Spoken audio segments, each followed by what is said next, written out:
Olá, boa noite a todas as pessoas aí do outro lado. Agradeço Muito boa noite. imensamente, peço aqui licença para ancestralidade, licença para cada um de vocês, né?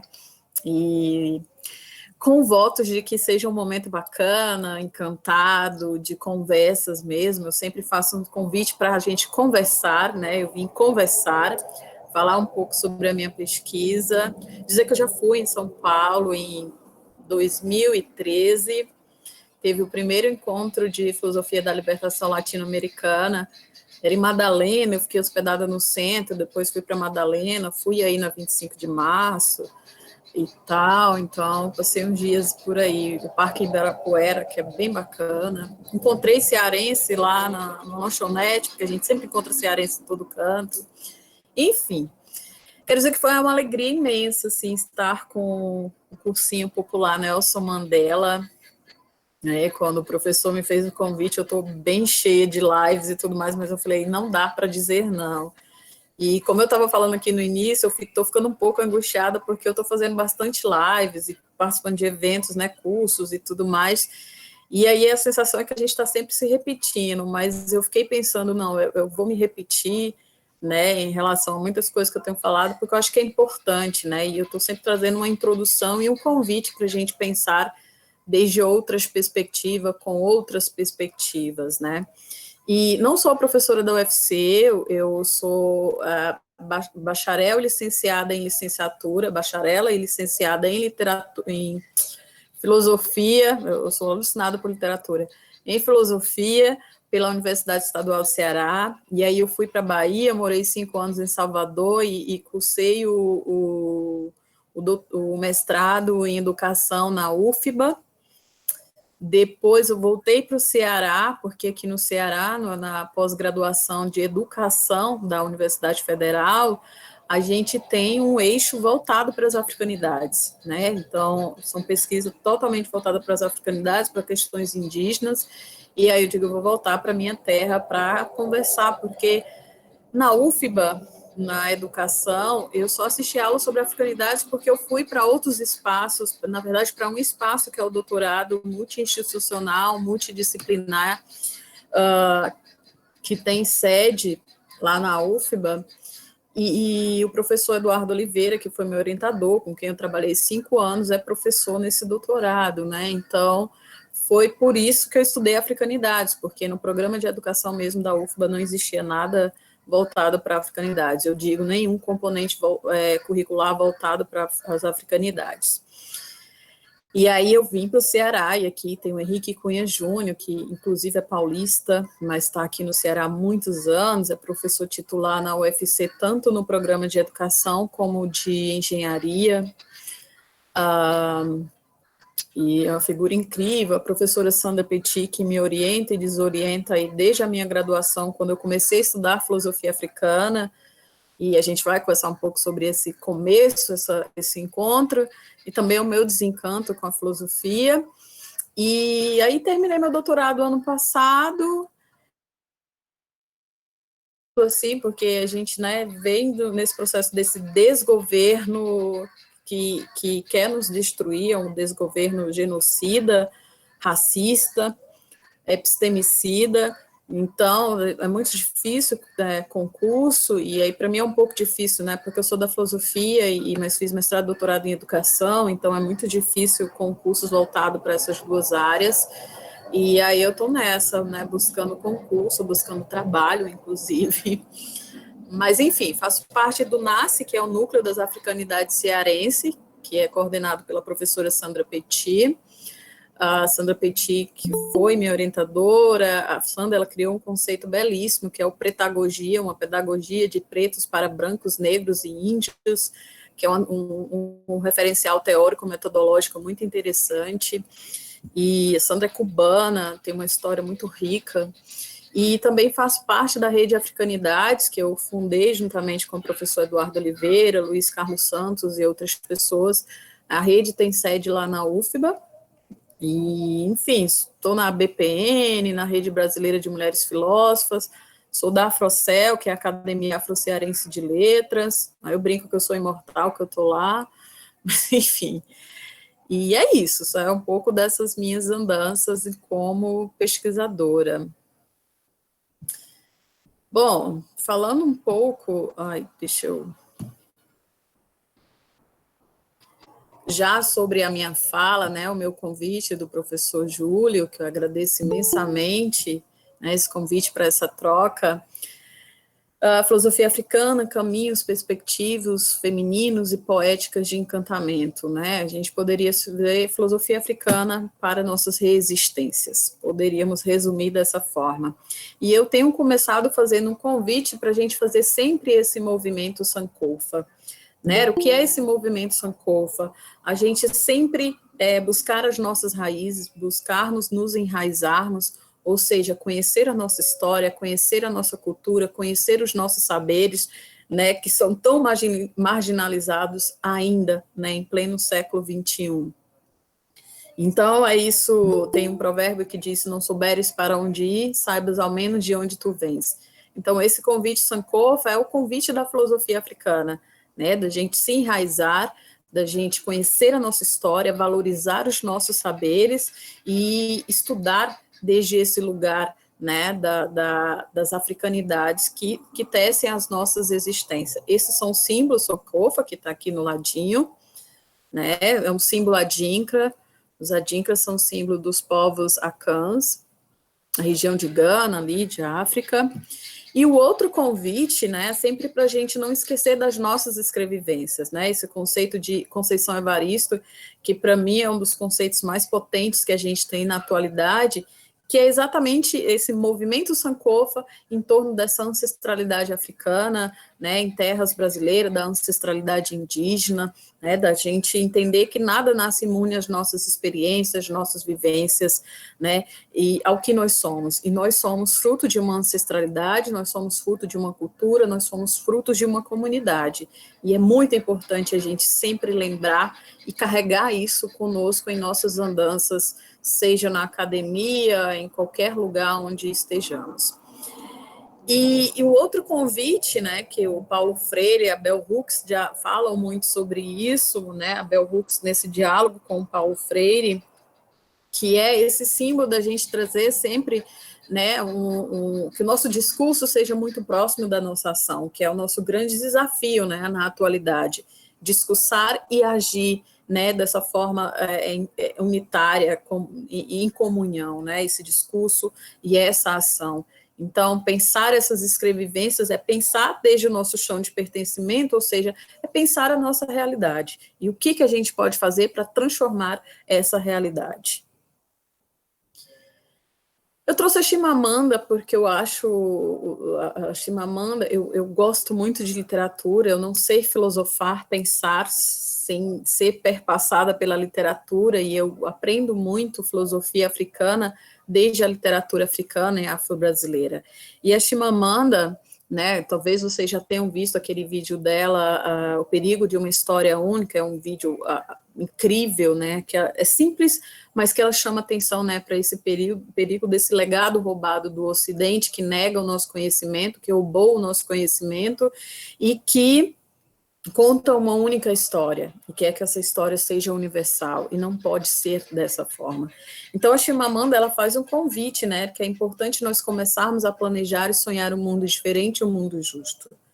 E eu acho que o cursinho Nelson Mandela, né, conhecendo muito pouco sobre, sem dúvida, já é um planejamento, ação, né, desse sonho, dessa busca por um mundo diferente, um mundo mais justo. Essas conversas, né, eu tenho feito muitas lives, e é uma forma de estar contribuindo, né, com esse planejamento, ação de um mundo mais justo, de um mundo diferente. Então, o meu desejo de contribuir pouquinho, né? A gente fala que a filosofia é essa busca desse espanto, e eu sempre desejo despertar a curiosidade, né? O espanto por coisas novas, diferentes, porque a gente se questione também, né? Bom, e aí eu preciso falar um pouco da minha história, a Jubênia, enquanto pessoa, essa pessoa que me trouxe a esse lugar, né, de ser doutora em educação, desde 2002, 2003, que eu pesquiso filosofia africana, e não foi algo que chegou, foi partiu de dentro de mim, né, das minhas entranhas. Então, eu sempre faço essa pergunta, qual é o seu chão de origem? É sempre um convite para que cada um, esse diálogo, né, como eu estou dizendo desde o início, qual é o nosso chão de origem, né?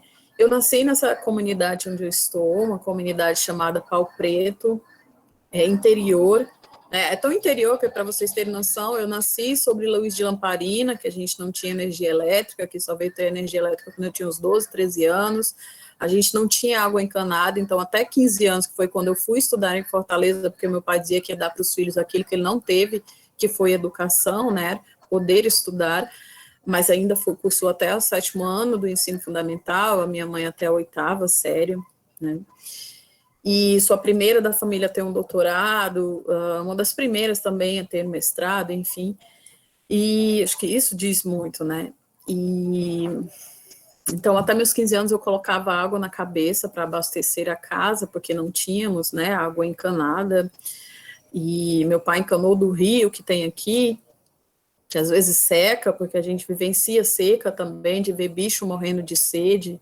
né, é uma realidade muito triste, assim, teve um tempo que eu não gostava de vir para cá nesse período que eu estou aqui, porque é um período muito seco, e é muito triste você ver tudo muito seco, e quando não tem água, graças a Deus o açude daqui de casa está com água, que é um alívio, assim, então quando não tem água é muito angustiante, porque você vê a morte dos animais e o sofrimento das pessoas, assim, muito próximo, é muito triste. Mas, enfim, é esse lugar de onde eu venho, né, eu nasci aqui, eu vim ao mundo pelos braços de uma parteira, minha mãe Chica, que eu costumo dizer que é a mãe afetiva minha e dos meus pais, dos meus irmãos e de tantas outras pessoas dessa comunidade e de outras comunidades. E tudo isso é importante para falar, porque quanto mais eu penso em ancestralidade nas minhas escrevivências, né, nessas filosofias africanas em terras brasileiras, eu percebo quanto que essa minha formação é importante para mim. Então, por exemplo, desde os 15 anos eu não ficava mais de 2 meses aqui. Na verdade, já tinha mais de 10 anos que eu não ficava um mês aqui. E já tem quase 7 meses. E é bacana você... Tem dias que eu tô assim, a Vivian tá aqui, às vezes eu falo... A Vivi é uma amiga que eu conheci no Facebook, nessas lives da vida, então a gente já tem uma intimidade. E eu falo, não, agora eu estou indo deixar o leite, porque meu pai vende leite na cidade, então às vezes eu tenho que sair de casa um pouco antes de 7 da manhã para ir deixar, às vezes à noite, sair vendendo carne, porque meu pai tem um pequeno comércio, aquele de interior onde você mata um bodezinho, um bichinho, e aí sai nas casas oferecendo, e o tanto que isso me ensina, sabe? Então, e aí me responde muitas questões que eu faço desde criança. Eu sempre fui uma criança muito perguntadeira e tive essa curiosidade, sempre de perguntar por que eu nasci, qual o sentido da minha existência. Eu acho que todo mundo já se fez essa pergunta, para que eu nasci? Né? Por que eu vim ao mundo? E a gente sempre responsabiliza os nossos pais quando somos crianças, né? Dizer, olha, eu não pedi para nascer. A culpa é sua.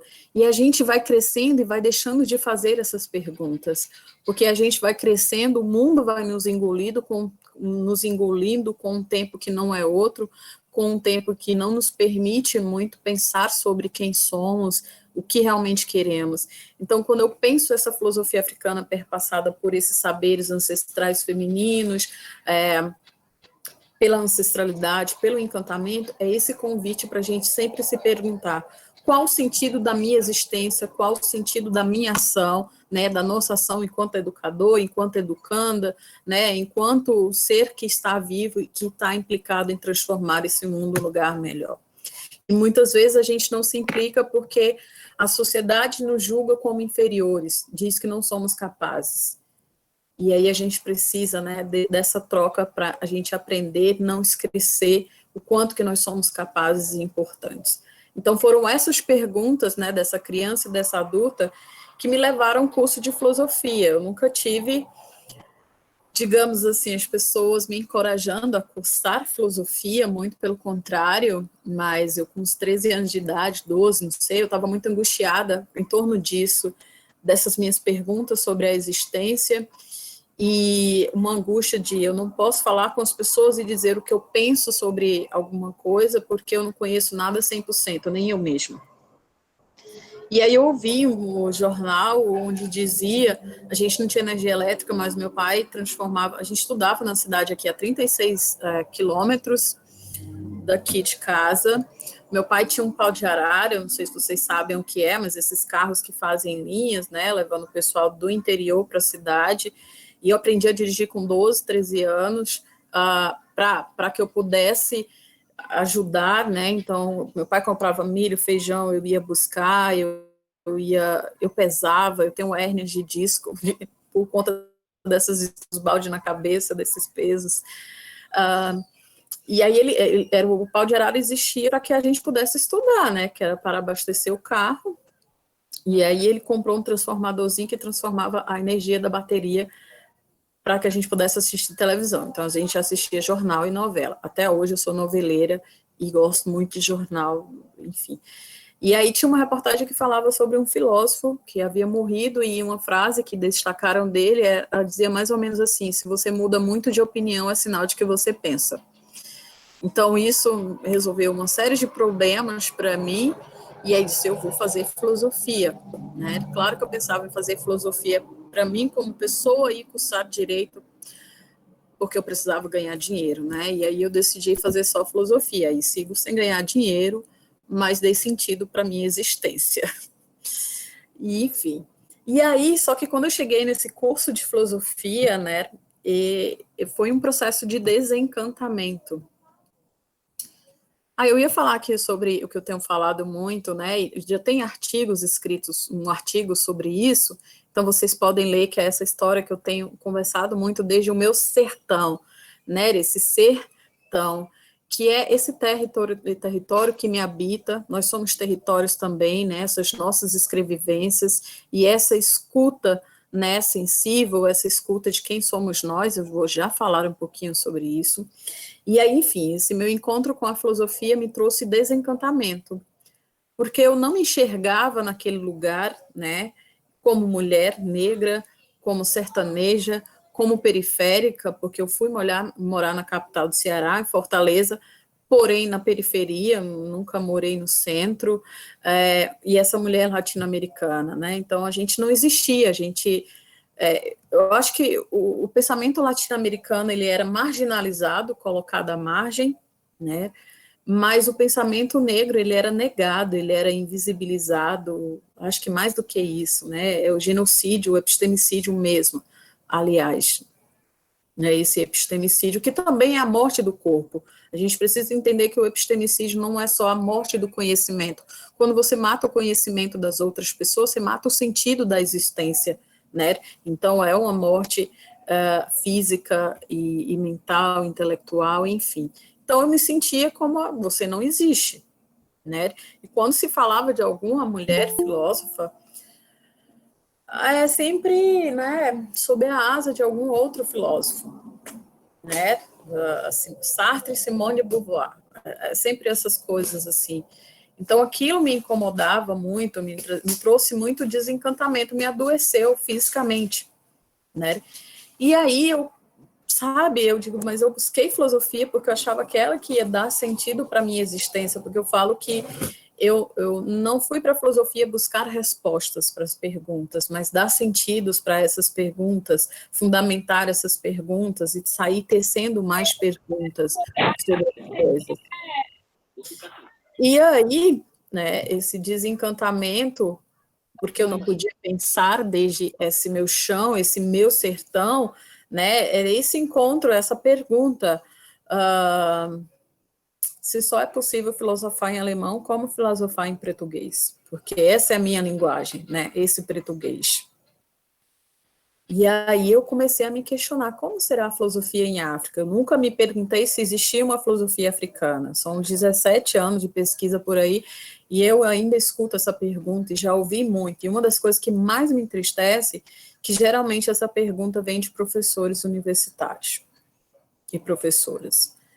Então, a nossa universidade, a nossa escola é extremamente racista, machista, né? Nossos currículos são colonizadores, a nossa linguagem, a linguagem acadêmica, por isso que eu ir para a educação foi muito importante, porque a gente pensar a descolonização do conhecimento, a possibilidade de estudar filosofia africana, né, afro-brasileira, a gente tem que pensar nos nossos currículos, nas nossas metodologias, ou seja, na descolonização desses currículos, dessas metodologias, porque nós temos formas diversas de aprender, né, a gente aprende com o corpo, a gente aprende dançando, a gente aprende ouvindo histórias, a gente aprende de diversas formas, né, gente, eu fico impressionada com o tanto de história, de ensinamentos, de escrevivências que a gente tem nos slams. É impressionante. É de uma potência, sabe, incrível. É filosofia, é a nossa filosofia de rua. É a nossa filosofia de vida. Essa é a nossa filosofia, né? Então a gente tem que filosofar desde os nossos terreiros. Ou seja, aqui temos terreiro, né? Desde os nossos becos e ruelas. Eu vou trazer lá no finzinho uma figura muito interessante para que todos nós possamos conhecer, que ela fala sobre isso. E aí, quando eu encontro essa filosofia africana, que eu começo a falar, a entender, né, vem o meu processo de encantamento. E aí eu fui entendendo, inclusive, a filosofia de uma outra forma. Porque a filosofia que eu aprendia ali na universidade era como se fosse um lugar engessado, único, só essas pessoas podem pensar. Quem são essas pessoas? Homens brancos, europeus. Só eles poderiam pensar. Então, encontrar essas outras filosofias, filosofia africana, né, é entender que a filosofia é um lugar da experiência, é esse lugar das escrevivências, né, elas são modos diversos de reflexões, de questionamento, de construção, desconstrução, né, essa pluriversalidade. Eu vou falar aqui Renato Nogueira. Às vezes eu faço apresentação trazendo só mulheres, mas hoje eu trouxe uns caboclos aí que eu gosto muito, que são figuras bem potentes, que me ensinaram e me ensinam muito, e que eu carrego comigo como amigos, como professores, orientadores, enfim. Então eu entendi esse lugar, essa filosofia, como essa possibilidade de tornar o mundo um lugar mais justo, o que eu não encontrei na filosofia acadêmica onde eu estava, né? E aí a gente entende que são diálogos formativos, que ela está tecida por esses textos escritos e não apenas, né, por textos orais e não apenas textos escritos. A oralidade é muito importante na tessitura do conhecimento africano, né, das filosofias africanas, afro-brasileiras. Bom, aí eu trago aqui para pensar sobre isso essa minha amiga. Eu tenho a alegria de caminhar com ela também, Aline Matos. Ela é doutoranda na UNB.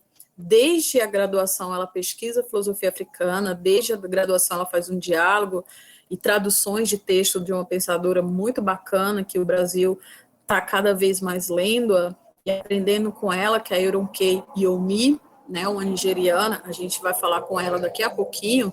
E nessa minha conversa com a Aline, conversa lendo, mas a gente conversa muito, né, por telefone, já estivemos juntas em outro momento. A filosofia, ela diz que a filosofia ela habita esse solo reflexivo que nos coloca em constante estado de inquietude. O que é essa pergunta? Por que eu existo? Qual o sentido da minha existência? Se não essa inquietude, né, de entender o que nós estamos fazendo aqui. Para que a gente veio para esse mundo, né? Então, ela entende que ela nos coloca em confronto conosco mesmo, né? E essa nossa relação com a humanidade, com as pessoas, com a natureza. Mas a filosofia não se pode deixar de se colocar também nesse centro desses questionamentos, né? E aí a gente tem que pensar a produção de conhecimento na filosofia, né, o currículo e ensino.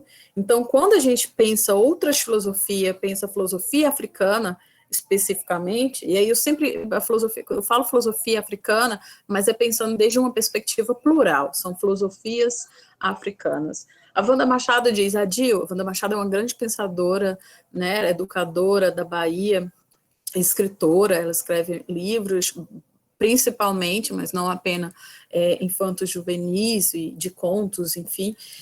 E a Wanda Machado diz assim, Adil, pensamento africano, filosofia não dá conta para falar do pensamento africano. E aí eu digo, mas a gente tem que bater nessa tecla, né, de filosofia africana, porque eu sou filósofa de formação e me entendo hoje, me reconheço filósofa, de fato. Depois de 7 anos de ter terminado a graduação, exatamente quando eu defendi a minha dissertação de mestrado, eu me entendi como filósofa. Porque quando eu concluí a minha graduação, a única coisa que eu sabia é que eu tinha que cursar filosofia de novo, porque eu não tinha aprendido nada. E aí, quando eu terminei o mestrado falando de filosofia africana, pensando em ancestralidade, pensando em encantamento, falando de currículos, de metodologias afro-referenciadas, eu entendi, agora eu sou filósofa. Mas o que eu estudei na academia não me deu direito de ser, não me ensinou a ser filósofa. A gente aprende muito mais a reproduzir pensamento das pessoas colocadas como cânones do que a filosofar e a criar, né, a ser de fato essa comunhão que a gente falou lá no início, né, entre o nosso pensamento e a nossa ação. Então, quando a gente pensa essas filosofias africanas, a gente está colocando em xeque o pensamento ocidental, né, e aí vem o patriarcado, e para mim, o patriarcado é o machismo, o sexismo, né, o colonialismo, o racismo, essa negação das outras pessoas. Então, questionar a filosofia ocidental, o pensamento ocidental, e aí não é questionar de qualquer forma, fazer a crítica de qualquer forma, mas de uma forma construtiva, porque é o pensamento ocidental que age desde esse lugar da destruição, e aí a gente está no lugar da formação, de fato, né? Então a gente vai desconstruir e não destruir. Essa é Yoronke Yomi, nigeriana, e a Yoronke, ela nos chama atenção para pensar que, sabe, uma das características, e eu penso que fundamental para a gente pensar essa descolonização do conhecimento, é essa hegemonia cultural euro-americana em todo o mundo. E isso é muito profundo na produção de conhecimento, o que provoca a racialização do conhecimento. Então, ela fala, né, as neuroses, os preconceitos, né, os conceitos, as categorias criadas por esse pensamento que é predominantemente, né, que é branco ou brancocêntrico, são homens, né, isso acaba influenciando em toda a produção do conhecimento. Então, as mulheres não participaram, o povo negro não participou, o povo indígena não participou da construção do conhecimento, né, que a gente tem dito ocidental. Isso é muito grave, né? Então, tipo, são criadas a raça, as categorias de raça branca, raça negra, para justificar, né, os processos de genocídio provocado pela raça branca, né, com sua ganância, com o capitalismo, o colonialismo e tudo mais, né, aí é criado o gênero, as categorias, né, para colocar o homem como superior às mulheres, e é tão bizarro isso, gente, não existe nenhum homem sem uma mulher para parir, não dá, não é possível, então como que nós somos inferiores com todo respeito aos homens que estão aí do lado, né, do outro lado, essas criaturas. A gente tem que pensar sobre isso, sabe?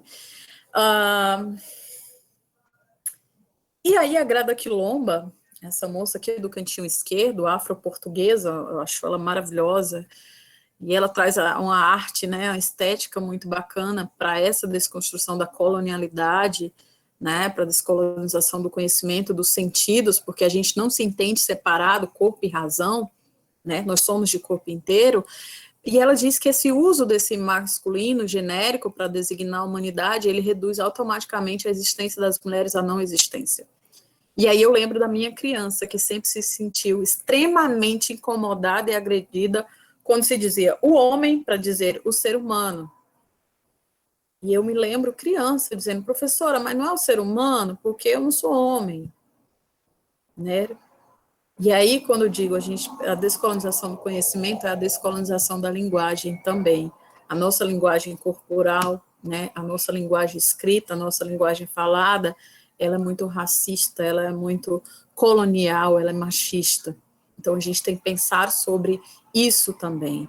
E aí a Sueli Carneiro, que é essa filósofa gigante que a gente tem aqui no Brasil, que é pouco aproveitada por nós, né, e essa academia branca, ela diz quando as mulheres são reduzidas, né, dentro desse genérico para designar a humanidade, e as mulheres negras são colocadas no não lugar do não lugar.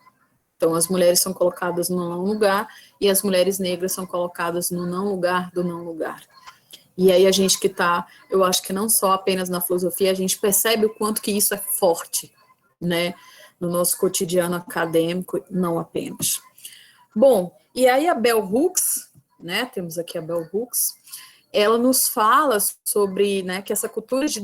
Gente, eu tô falando tanto né, essa cultura de dominação, ela promove vícios de mentira e de negação. O pensamento ocidental, ele é tecido por um legado roubado, né, a gente tem um livrinho que fala sobre isso, um livro muito interessante, por negação, por mentiras. E tem um ditado da mãe Estela que eu gosto muito: antes de morder, veja com atenção se é pedra ou se é pão. Então a gente tem que aprender a duvidar do que a gente leu, né? Não é porque foi um filósofo consagrado ocidental que a gente tem que levar como verdade absoluta. Uma das coisas que me incomodava na filosofia ocidental era que tudo era uma verdade universal e absoluta. E eu falava assim, a gente está em movimento o tempo inteiro, a natureza está em movimento, como é que as verdades têm que ser absolutas dessa forma, né? Porque a gente entende conhecimento como esse movimento. Bom, e aí ela diz que todas essas mentiras e negação, ela acaba fazendo esse, né, que mantém essa supremacia branca, o imperialismo, o sexismo, o racismo, né, esse machismo. Então, eles distorcem a educação, a filosofia, o conhecimento de tal forma que essa educação, essa filosofia, né, o conhecimento deixa de ser uma prática da liberdade. E aí pensar a descolonização do conhecimento, pensar uma educação antirracista, né, outras filosofias, é pensar, né, é voltar, é buscar, né, esses espaços de conhecimento, a educação e tudo mais, como uma prática de liberdade. E é um exercício contínuo.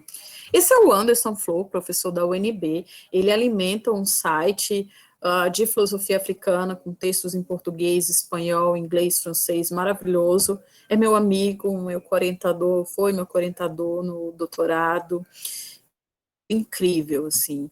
E ele traz justamente isso, né, essa ideia de uma superioridade intelectual europeia, ele enfraquece, né, a criatividade de outras experiências, né, vindas de outros lugares. Então, a gente tem que estabelecer um diálogo com as outras filosofias, mas um diálogo. E não ter a filosofia ocidental, né, esses outros pensamentos, como referencial, como para que eu possa filosofar, eu tenho que estar dentro dessa caixinha que foi criada pelo pensamento ocidental. Não, a gente não pode fazer isso.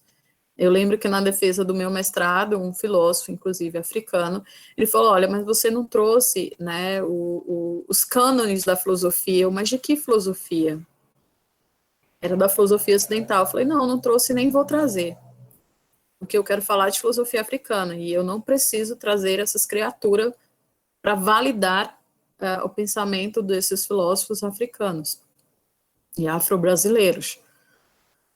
Bom, e aí tem o Renato Nogueira, acredito que vocês conhecem, né, o Renato do Rio, também um grande amigo. Ele diz que o conhecimento, né, ele chama a atenção, o conhecimento é um elemento chave, isso está no livro dele, a Lei 10.639, o Ensino de Filosofia. Esse livro está em PDF, praticamente todos os livros que eu tenho citado, estão em PDF, porque eu me preocupo muito que as pessoas leiam, né, e encontrem esses textos. E aí ele diz, né, que o conhecimento é esse elemento-chave na disputa da manutenção da hegemonia. Eu ia até vestir hoje uma blusa com uma frase, porque eu não encontrei. A casa grande surta, né, quando a senzala aprende a ler, quando a gente chega na universidade. Porque é isso. Eles buscam manter a hegemonia, né, do poder por meio do conhecimento que julgam ter. E aí, pelo conhecimento que eles têm no sentido deles comendarem as universidades e tudo mais, né? Então, a gente tem que pensar sobre isso também, e por mais que seja extremamente difícil a gente chegar na universidade, a gente estar na universidade, difícil e adoecedor, a gente tem que tentar, e a gente tem que buscar essas comunidades, né? Essas trocas, para nos alimentar e nos encorajar, né? E aí ele traz essa perspectiva, né, da pluriversalidade e o pluriverso. E o Renato diz assim, que a pluriversalidade, o pluriverso, ele tem um alcance maior do que universo e universalidade. Né? Então, a gente tem, nosso paradigma é outro. A gente pensa desde uma perspectiva sempre comunitária. Porque nós não somos sozinhos nesse mundo, nós não somos indivíduos, somos pessoas. A gente vai falar rapidinho lá na frente, eu estou vendo que o tempo aqui está correndo. Né? Então, essa ideia da pluriversalidade, o pluriverso, ele é marcado, tecido por essa tática de inclusão. Né? E aí tem essa mulher que eu acho ela fantástica, ela, para mim, é uma das maiores filósofas que a gente tem, e apesar dela não ser filósofa, né, de formação, é a escritora Paulina Chiziane, ela é de Moçambique, a primeira mulher a escrever um romance em Moçambique, ela tem uma obra incrível, muito pautada nessas éticas, nessas poéticas de encantamento, de libertação, e é uma obra voltada principalmente para a libertação e fortalecimento do pertencimento das mulheres negras, né?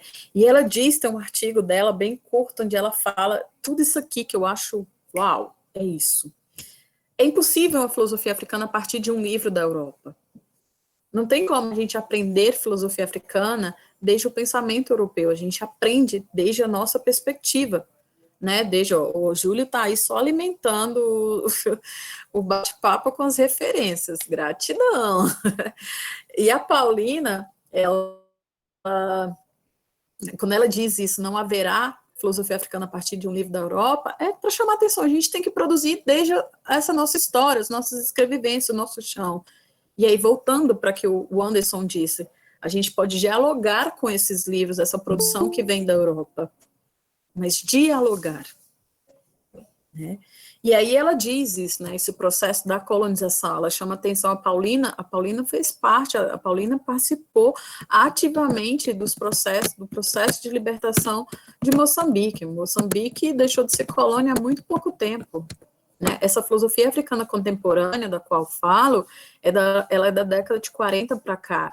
Em 40, 50, 60, 70, muitos países africanos estavam guerreando para conquistarem a sua liberdade. Gente, 70, tá bem aí, sabe? Então, assim, e aí ela diz, né, às vezes aceitar a verdade sobre nós mesmos custa porque nós fomos criadas, né, dentro dessa perspectiva que nos nega o tempo inteiro, que diz que nosso corpo é sujo, que diz que nós somos incapazes, que diz que nós não produzimos conhecimento. Hegel diz isso, Rousseau diz isso.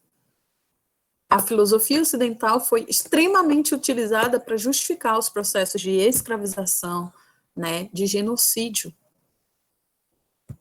Por isso que ela nos provoca desencantamento, por isso que essa universidade onde a gente está e a gente precisa estar nos adoece. Só que a gente tem que transformar. É fácil? Não é. A gente não tem que esperar que mude de cima para baixo. É a gente que vai lá e muda. É a gente que vai lá e diz, eu quero pesquisar filosofia africana. Ah, mas não tem quem te oriente. Busque alguém, saia aí na internet, manda e-mail para a Jubênia, me ajuda aqui e diga, olha, mas eu tenho quem me oriente. Quem possa ser meu orientador, minha orientadora. E vamos tornar possível. É difícil, mas não pode ser impossível.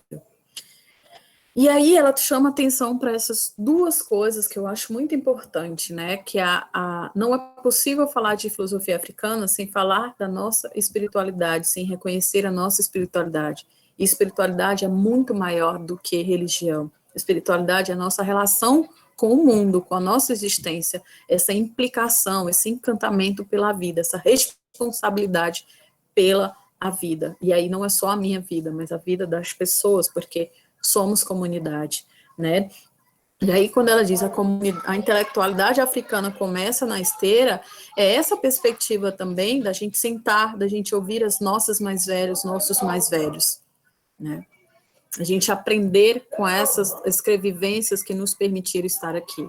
O José Castiano, que eu também tive o prazer de estar com ele em 2 ocasiões, de muitas trocas, eu ia fazer um doutorado sanduíche lá com ele em Moçambique, mas não deu certo, ele é de Moçambique, e aí ele traz de novo, né, essa ideia de que a filosofia não se faz sozinha.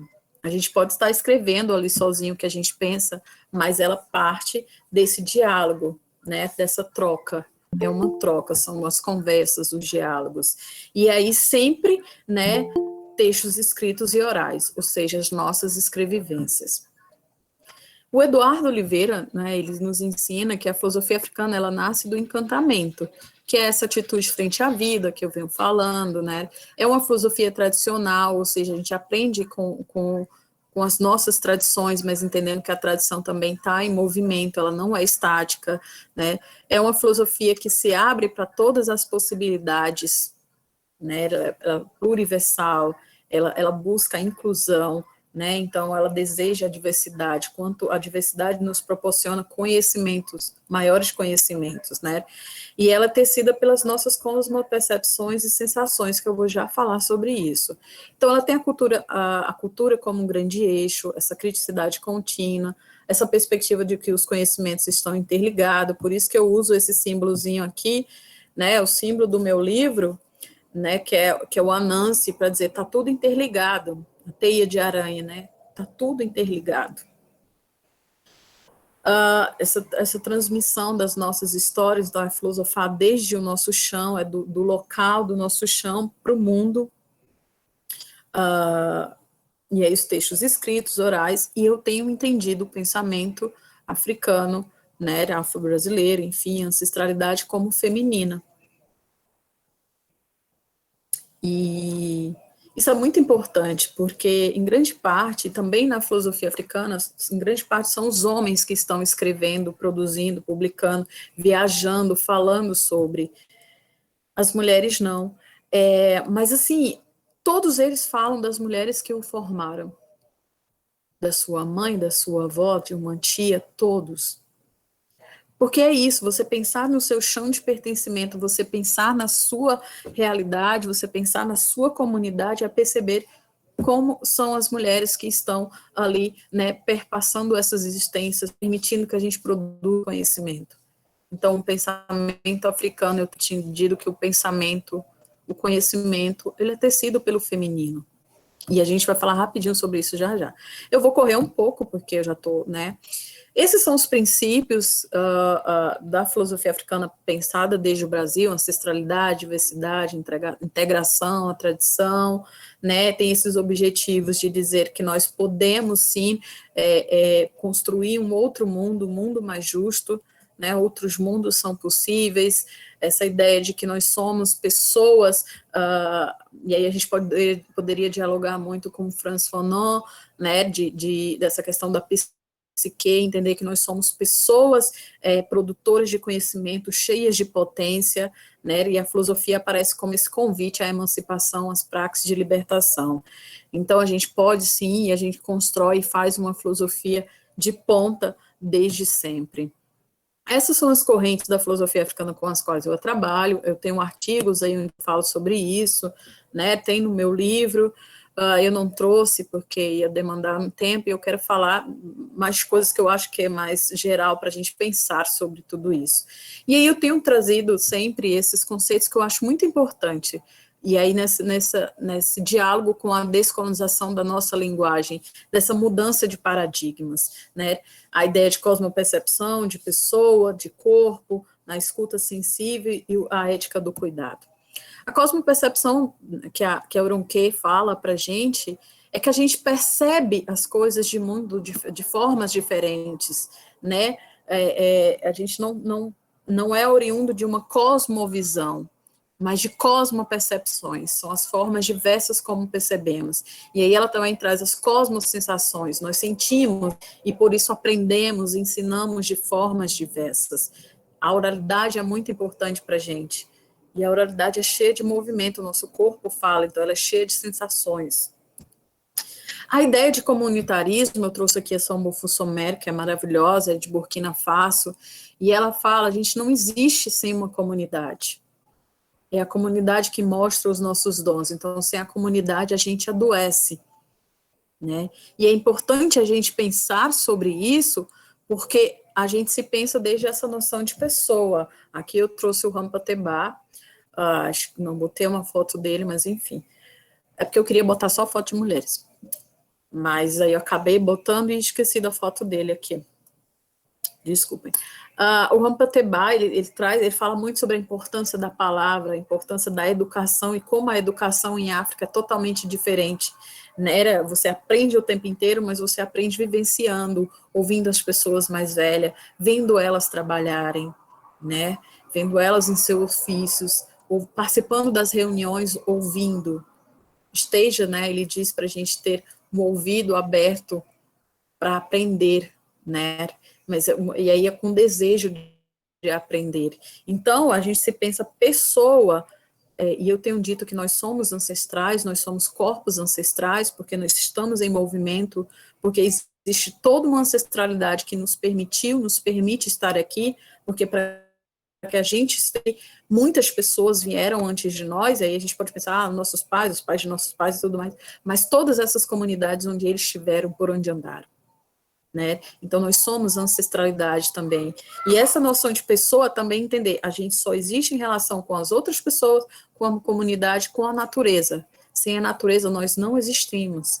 E a pandemia, eu espero e fico sempre com esse desejo, essa esperança, de que ela de fato esteja ensinando, mas eu acho que poucas pessoas realmente estão abertas para aprender isso, que, gente, a gente não existe sem a natureza. A natureza existe sem a nossa existência, né? Não posso dizer que ela não existe porque não tem ninguém para dizer que ela existe. Ela existe, ela está aí. Mas sem a gente, e aí se a gente continuar nessa lógica capitalista ocidental, desse individualismo, e aí nessa busca por ter mais e mais e mais, que é o capitalismo, que não se pensa de forma comunitária, a gente vai morrer. A gente está morrendo muito. E aí vem uma pandemia dessa, que é simples, mas que para a gente, ser humano, não tem tecnologia. Não tem tecnologia do homem diante da tecnologia ancestral, da tecnologia que é a natureza. Então, a gente tem que pensar sobre isso. E a descolonização do conhecimento nos leva para esse lugar de entender, uou, o que eu estou fazendo? Né? Como que eu posso transformar isso? E aí essa noção desse, de novo, de pessoa, esse corpo inteiro, não separamos razão e emoção. Eu sempre achei bizarro, desde criança, como assim eu vou chegar na escola, entrar na sala de aula e deixar meus problemas lá fora? Como assim? Eu tive a sorte, eu estudei num colégio particular e era muito difícil, né? Falavam do cabelo, falava da cor da pele, claro que eu sofri bem menos isso por ter a pele mais clara, e falavam porque eu falava veve e não vive, porque, né, eu vinha do interior, e sabe, a gente sofria preconceitos direto, assim, o tempo inteiro, e aí eu ficava, como que eu vou deixar meus problemas lá fora? Como que eu vou racionalizar o que eu estou ali aprendendo, que eu digo que é muito, são os processos de formação e não de formação, sem pensar esse corpo inteiro, que sente dor, que se emociona, sabe, que tem fome, sede, e diversas fomes, né, aquela música, a gente não quer só comida, a gente quer comida, diversão, água, arte, cultura. Quando a gente pensa em bem viver, é a garantia de todos os nossos direitos, né, o direito de viver bem, que é comer bem, se divertir, estudar, aprender, ter cultura, sabe? Então, a gente entender esse corpo, como nosso corpo é nosso produtor de conhecimento. E aí eu falo, nós somos um território, né? Mas é uma outra conversa. E aí eu tenho falado muito sobre a escuta de si, porque nós somos ensinados a não nos ouvirmos. Sabe por quê? Porque quando a gente não se escuta, a gente não se encanta com a vida. Porque a gente não vê sentido para a existência. Porque quando eu escuto essa minha ancestralidade que me permitiu estar aqui. Eu me percebo em comunidade, eu me percebo em relação com a natureza. Então, a gente precisa ter essa escuta sensível, que é por isso que eu digo, é de si, mas nós não somos um si individual, nós temos as nossas subjetividades, mas não somos uno, né? E é ancestral, então a gente precisa se ouvir, né? E aí tem uma frase que eu gosto muito da Somofo Somé: sagrada é a escuta de nós mesmas, né, da ancestralidade que nos habita. Parar para ouvir os nossos corações, a nossa intimidade, é ouvir a nossa ancestralidade, e é entender, olha, se eu não pensar nesse coletivo que eu sou, onde eu estou, e a gente vive em diversas comunidades coletivas, né, eu não posso transformar o mundo, eu não posso transformar primeiro a mim mesma, né? Então, quanto mais eu reconheço o meu valor, eu reconheço o valor das outras pessoas, né? O valor da minha comunidade, das pessoas que me permitem estar onde eu estou, ser, existir. E aí, dessa forma, eu vou entendendo que pensar essas filosofias africanas, esse pensamento africano, né, afro-referenciado, essa ancestralidade, esse encantamento, é uma ética do cuidado, né? É a cura. E a gente poder falar sobre os nossos saberes, as nossas dores, sabe? Entre nós mesmos, nos curar e transformar a realidade. Quando a gente vai se curando, a gente também vai curando outras pessoas que estão próximas a nós, né? Então, é uma relação de cuidado. A Conceição Evaristo fala muito sobre isso. Gente, eu sou muito alucinada por Conceição Evaristo, e o conceito na escrevivência é fundamental na minha tese. A minha tese de doutorado, eu falei da filosofia, dos saberes ancestrais femininos na filosofia africana, pensando as poéticas de encantamento para currículos e metodologias afro-reverenciadas. E se eu posso dizer, tem um conceito principal ali, para além, né, dessa ancestralidade, encantamento, saberes ancestrais femininos, é a escrevivência, que é como se ela fosse essa linha que vai bordando essa teia, sabe, que junta tudo isso.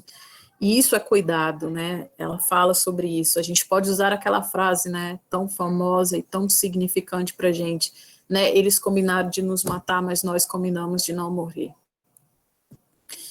Bom, e aí isso, né? O encantamento é oriundo da ancestralidade. Se a gente não reconhece a nossa ancestralidade, não existe encantamento, mas só se a gente reconhece essa ancestralidade, mas não se encanta com ela, a gente não transforma, porque a gente não se pergunta sobre, né? Não se questiona o que estar aí. É se questionar continuamente qual o sentido da minha existência, o que eu estou fazendo com essa existência, né? Essa escuta das outras pessoas. E aí eu digo que quando a gente essa escuta sensível, perpassada pelo encantamento, pelo corpo inteiro, produtor de sentidos, de conhecimento, pela ética do cuidado, é o feminino que nos habita. E esse aqui eu vou trazer aqui rapidinho, né, dialogando muito com Sobonfu Somé e Aronquei Ovemi, né, elas nos ensinam que o feminino e o masculino são energias que nos habitam. Então, antes da colonização, não existia palavras em Yorubá, ou seja, na Nigéria, os povos iorubás, para dizer homem e mulher. Reconhece, né, e a gente pode aqui também dialogar até com a Chimamanda, se reconhece a nossa diferença biológica, mas isso não pode sobrepor um superior ao outro. Mas é na mulher que se encontra esse útero, né, esse útero que cria, que nós somos co-criadores, né? Sem a mulher não existe, não existe. Nós não podemos criar, nada nasce, né? E a Paulina Chiziane, ela diz, a mulher é como o centro da Terra, e o centro da Terra é o centro da vida, né? Então eu falo que a ancestralidade é feminina, a natureza é feminina, e aí, portanto, né, essa escuta ancestral é feminina, é esse enraizamento. E aí eu tenho pensado muito sobre isso, né? O enraizamento é esse fortalecimento do nosso pertencimento. Quanto mais a gente se enraiza, mais a gente se aprofunda, né? Há movimento movimento, a expansão, profundidade, né? Tudo isso vai potencializando a nossa existência. Só pensar numa árvore. Quanto mais ela se enraiza, vai se expandindo, mais bonita ela vai ficando. Mas ela fica mais bonito aqui, o que a gente está vendo, porque aqui embaixo ela está se fortalecendo, né? Então, esse feminino é essa raiz, né? Esse enraizamento. é o outro, a cabaça que permite a nossa existência. Eu falei sobre isso rapidinho num texto de 4 páginas que saiu na coluna da Ampof, do Le Monde Brasil, há alguns dias, tá até lá no meu Facebook. E aí, já finalizando mesmo, aqui é a Wanda Machado, que eu acho ela incrível, quando ela diz, né, o pensamento africano ele é regido pelo paradigma do diálogo e das possibilidades. E a possibilidade, esse diálogo, é a criação infinita da liberdade. Então, a gente precisa conversar sobre as nossas escrevivências. E aí, conversar é falar, escrever, cantar, dançar essas escrevivências. E aí, eu finalizo aqui com essa mulher incrível, a Denilde Petrina Bispo. É uma professora de filosofia aposentada. Ela ganhou o título de honoris causa pela Universidade Federal de Juiz de Fora, em Minas Gerais. Ela é da periferia de Juiz de Fora. Ela tem um trabalho incrível. Eu a conheci no início desse ano, conheci virtualmente. Eu estava organizando juntamente com Lorena Oliveira, a Aline Matos, a Sandra Petit, um dossiê de filosofia africana só escrito por mulheres, e o professor Gilvan de Oliveira, que é também uma grande referência, ele me falou dela, e aí quem abre o dossiê é ela, com esse texto: a caminhada é uma construção coletiva e a filosofia não se separa da vida. E nesse texto ela diz que as andanças e esses cursinhos, esses grupos nas periferias, tem uma periferia específica de que ela fala, eu não lembro o nome agora, peço desculpa, eles foram estudando filosofia, e à medida que eles entenderam que, há uma filosofia africana, a filosofia tem origem em África, grandes filósofos aí, Aristóteles, Sócrates, essa galera ia para o Egito Antigo para estudar numa escola chamada Templo da Vida.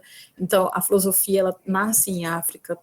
E eu tenho dito que não é apenas a humanidade que tem origem em África, mas os grandes saberes que sustentam a humanidade, a filosofia, a medicina, a arquitetura, a engenharia, a matemática, tem origem em África. E aí ela diz que, ao ir estudando isso, eles foram se encantando pela filosofia, e ela fala: o saber filosófico nasce da vida, das caminhadas nos becos e vielas de nossas periferias, ou seja, nas caminhadas do sertão que nos habita, e onde a gente habita. E ela ainda nos diz: somos protagonistas de uma longa caminhada, somos fortes porque sonhamos. Então, o convite aqui é para que a gente possa sonhar, acreditar, saber que não é fácil, é dolorido, mas é esse o convite que eu faço, e agradeço imensamente. Esse aqui é o endereço do site de Anderson. Esse aqui é meu livro, que tem muitas do que eu falei aqui, está nesse livro, mas já nem tudo, porque eu trouxe algumas coisas que também é de agora, da tese e tudo mais. E é isso, gente, gratidão imensa, eu ultrapassei o tempo, mas enfim, fico aqui até a hora que vocês quiserem.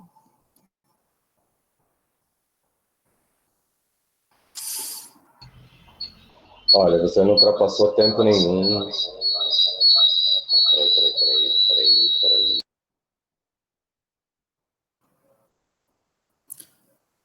Pera. Então, você não ultrapassou tempo nenhum, foi excelente, tá um espetáculo. Pessoal, olha, vocês podem abrir os microfones e fazer perguntas aí, fiquem à vontade, tá? O vídeo também, gente, eu estava aqui buscando alguém na tela. Gil. Vai, Oi, Renatão. Bem, a minha pergunta é o seguinte: na filosofia europeia, a gente tem registro desde a Grécia Antiga, lá, dos anos 400 antes de Cristo. Eu queria saber em qual período histórico você teve contato com a filosofia do continente africano? Se é a partir do século XVIII, XIX apenas? Júlio, Calma.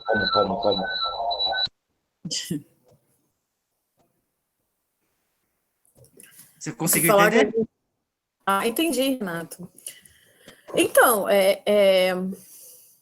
como eu falei, eu pesquiso desde a filosofia, a década de 40, que é a que a gente fala que é a filosofia africana contemporânea, mas a gente tem trabalhos belíssimos, por exemplo, a Catiúcia Ribeiro, que faz um trabalho incrível aí, trazendo a filosofia quemética era o nome antigo, do Egito, que quer dizer povo negro, né?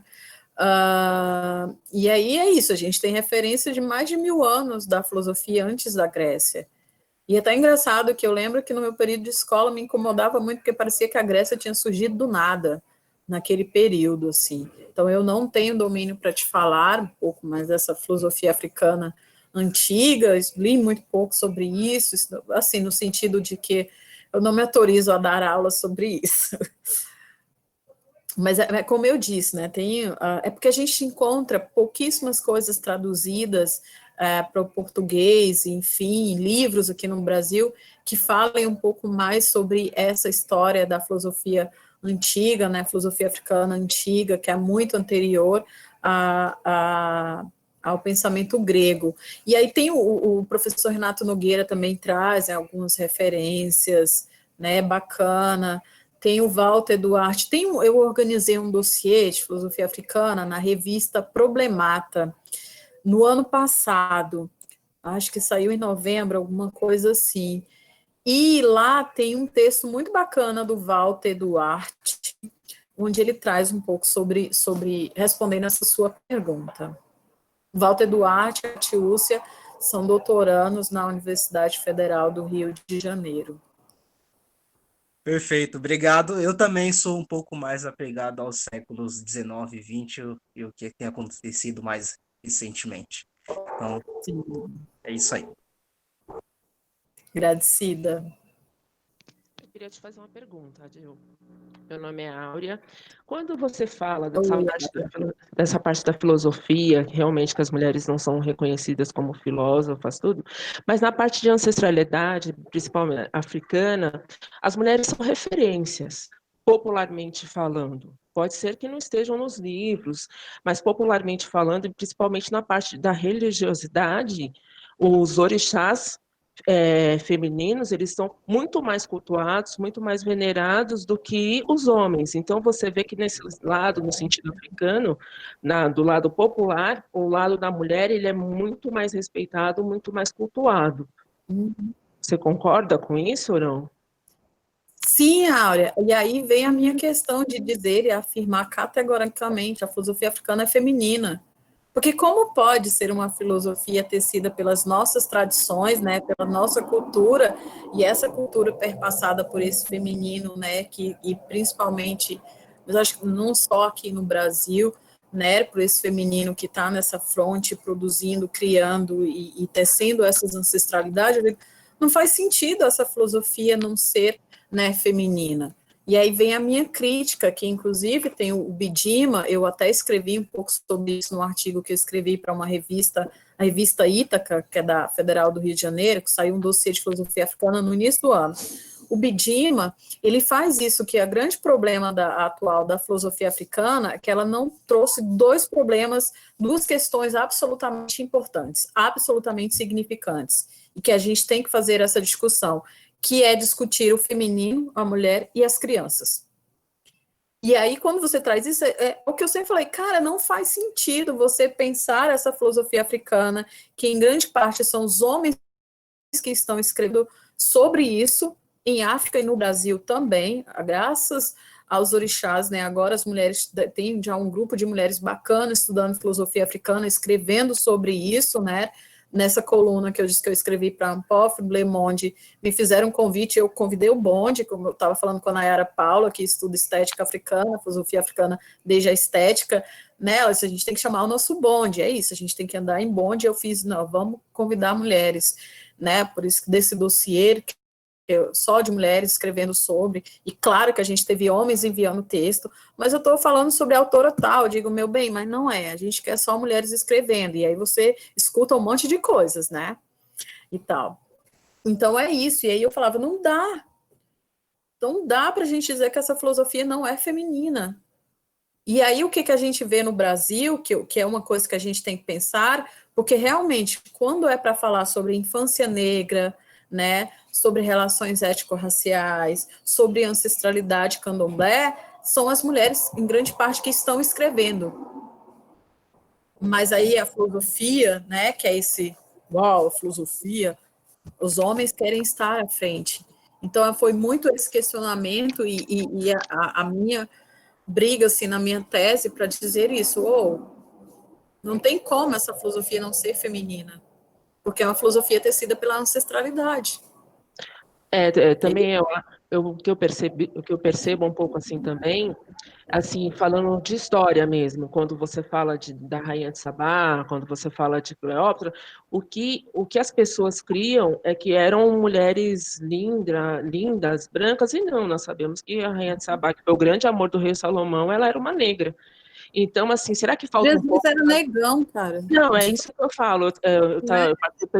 Eu participei de um curso de capacitação e semana passada, terminou, eu falei, gente, como é que pode um lugar que 40 graus na sombra, a pessoa vai ser alvo mais que a neve, cabelo escorrido, você tira pelos judeus em si, que eles já têm os cabelos muito crespos, porque tem esse lado da miscigenação, eles têm o cabelo, porque tem essa mudança toda, né? Essa miscigenação entre eles. Não tem judeu de cabelo escorrido, o verdadeiro mesmo. O pessoal de Israel, gente, não tem.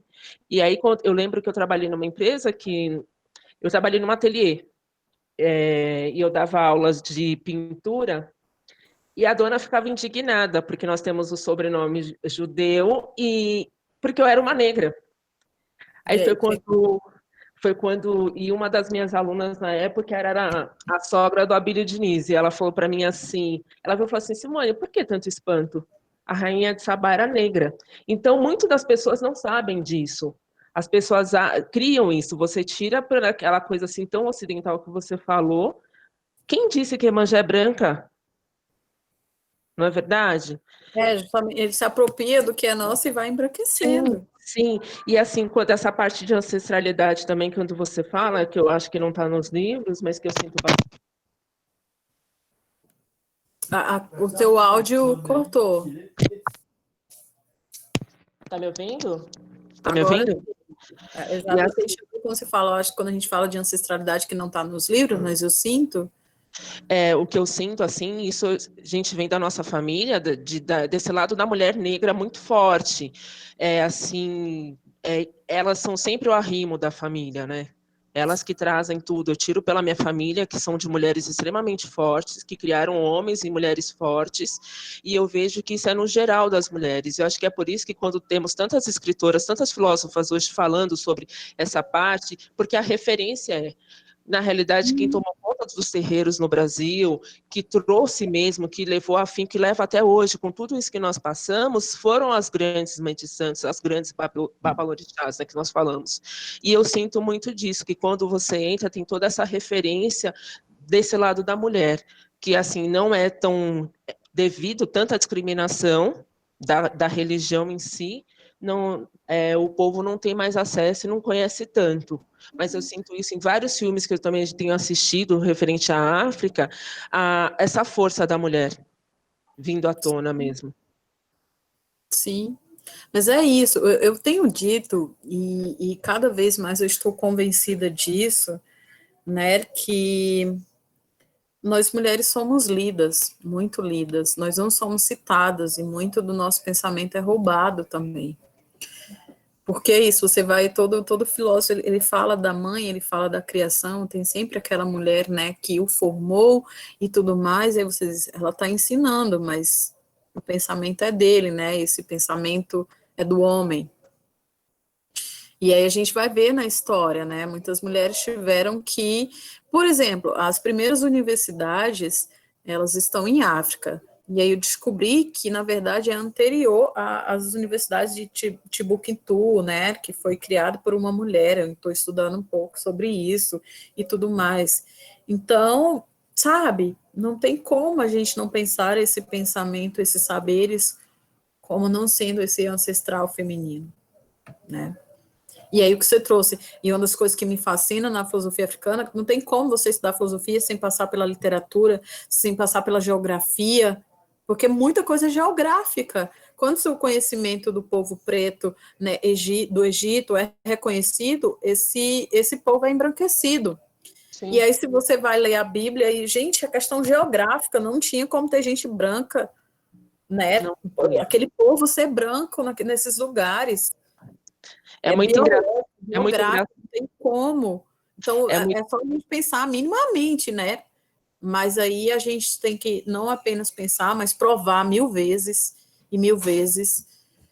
E aí é um trabalho... Isso já está enraizado mesmo na parte do catolicismo. É muito engraçado, naquela igreja dos enforcados, que o pessoal conhece mais como a Igreja das Almas, né?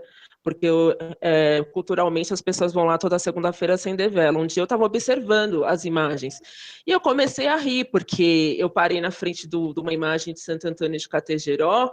Ele é negro, mas todos os traços eram como dos outros santos brancos, sabe? Eu falei, gente, como é que pode um negócio desse? E aquela igreja, querendo ou não, era uma igreja que muito frequentada pelos escravos, e não tem nada da cultura africana ali. Eu tive a oportunidade de conhecer um padre, que ele faleceu, que era o padre Batista, que cuidava da pastoral, do menor, aqui em São Paulo. Nós morávamos na Moca, ele cuidava e ele foi cuidar da igreja de San Genaro. Imagina um padre negro usando batinas africanas numa igreja com cultura italiana. E quando ele chegou na igreja, foi um escândalo. Ele dançava na hora dos louvores, ele trouxe a comunhão das pessoas compartilharem o pão. Então, naquela época, nós morávamos na Moca na década de 90, a comunidade se escandalizou com aquilo. Até as batinas dele, a comunidade se escandalizou. Como é que pode? E era um homem extremamente sábio. Eu já vi alguns relatos, tem muitos padres negros, né, que falam o quanto que é difícil para eles estarem ali, porque eles sofrem preconceito o tempo inteiro, né? Você imagina um padre negro tentar chegar no Vaticano hoje, no mundo, é praticamente impossível uma coisa dessa acontecer. Estão querendo matar o Papa, gente, só porque o Papa é latino-americano, e aí tem esse sangue quente que está pensando, né, um pouco aí no povo, e pensando como o povo e não como... É aquela história, né? Se Jesus voltasse hoje, ele seria novamente crucificado. Aldir, tem uma pergunta no chat do Walter. Você... Professor Walter. Isso. Pela sua fala, os livros didáticos estão centralizados nessa filosofia ocidental machista. A academia deforma, futuro professores em mesma repetição. Os planejamentos que se mostram ao ensino de filosofia são reprodutores do mesmo sistema. Como fazer para romper com essa proliferação unilateral da existência frente a esse sistema machista, branco, elitizado, sexista e racista? Uma resposta direta é bater o pé na porta. Vamos lá. Eu acho que é isso, levar livros, contar outras histórias, né? Ok, temos esse planejamento aqui do semestre, mas vamos trazer esse pensamento aqui em algum momento. Vamos colocar mulheres, né, como referência, nas referências, né, de leituras. Vamos colocar pessoas negras nessas referências, né? Às vezes parece muito difícil, mas é difícil, mas não tanto assim, né? E aí é o que eu falava, o nosso currículo não vai mudar de cima para baixo. É a gente que tem que mudar. Se eu fosse ficar esperando estudar filosofia africana porque a universidade me permitiria, talvez eu estivesse ainda esperando, né? Porque não tinha como. E eu lembro que quando eu fiz o meu estágio, eu tinha pânico, pavor de falar em público, tanto que eu fiz primeiro o bacharelado, que eu achava que era possível viver de pesquisa no Brasil, e não era, né? Inclusive, eu falei que eu tenho a obrigação de falar para os jovens: vamos estudar filosofia africana, vamos estudar filosofia latino-americana, né? O nosso pensamento. Infelizmente, a gente tem que estudar o que está na academia, porque na hora de concurso é isso que cai. Eu estou sofrendo muito, porque desde que eu comecei a estudar filosofia africana, e ainda na metade do curso de filosofia, eu estudava porque eu tinha que dar conta dos componentes curriculares, né, para concluir o curso. Mas já faz muitos anos que eu não estudo pensamento ocidental. Só que é isso que cai no concurso, né? Então a gente tem que estudar essas filosofias outras, mas também tem que manter, infelizmente, estudando sobre, né, o que está na universidade e tudo mais. E aí, por exemplo, os livros didáticos, pouquíssimo tem, eu recebi, foi até mandaram lá do Rio Grande do Norte, um livro didático de filosofia, eu não sei se ele é nacional, que tinha em uma página, falava de alguma outra filosofia, aí falava de feministas negras, não, do pensamento filosófico feminista e filosofia africana. E trazia Eduardo Oliveira, eu acho que Henrique Cunha Júnior citava um texto meu, né? Mas eu não sei se esse livro é isso para as escolas do Estado. Mas é isso, e aí na universidade a gente tem que ir, ok, tem esse livro, mas eu vou levar esse livro também, sabe? Tem um livro chamado Roteiro da Diáspora, esse livro está em PDF, vocês podem procurar na editora FI. E tem diversos artigos de diversas áreas, inclusive de filosofia africana. Então, a gente tem que levar isso para a sala de aula, né? A gente tem que levar as nossas experiências, ou seja, as músicas produzidas na periferia, no sertão, essas produções para a gente discutir filosofia com essa realidade, sabe? Deixar essa nossa realidade, essas nossas histórias, né? E, enfim, acho que é isso, mudar as referências, ter essa preocupação de todas as referências vamos colocar mulheres, vamos colocar pessoas negras, né, de fazer aulas trazendo essas referências, mas não apenas no mês de novembro, mas que isso seja, né, perpassado o ano inteiro, porque essa é uma grande questão, né, a lei, eu tenho dito que as universidades brasileiras, elas estão fora da lei, né, a 10.639, ano que vem vai ter a sua maioridade, porém, até hoje a gente tem duas guerras, né, para que ela seja implementada e para que ela não seja destruída, né, que é o que esse desgoverno quer fazer. Mas, assim, e aí tem uma outra questão, né, problemática, que não há formação de professores para ensinar, né, para conhecer sobre a cultura africana, afro-brasileira, uma grande questão, né, acho que a Aura pode falar sobre isso, é que muito do preconceito para se ensinar filosofia, para se ensinar africanidades nas escolas e universidades, é que vem esse preconceito, esse racismo mesmo, de achar que falar de filosofia, de história africana, de cultura africana, né, é falar sobre candomblé e umbanda, o que não é. E não teria problema falar sobre candomblé e umbanda, porque são religiões, né, para mim é uma relação de espiritualidade mesmo, perpassada por filosofias, a filosofia de um povo. Essa noção de pessoa, de comunitarismo, a ancestralidade, é tanto que no Brasil, e até hoje, muito se pensa, né, que a ancestralidade está intimamente relacionada ao Itá, mas não apenas aos terreiros de candomblé e umbanda, né? A ancestralidade ultrapassa essas paredes, né, esses terreiros, os seus muros, para explicar mesmo a nossa cultura, aí vai o samba, a capoeira, né, tudo isso é tecido por uma ancestralidade que perpassa essa...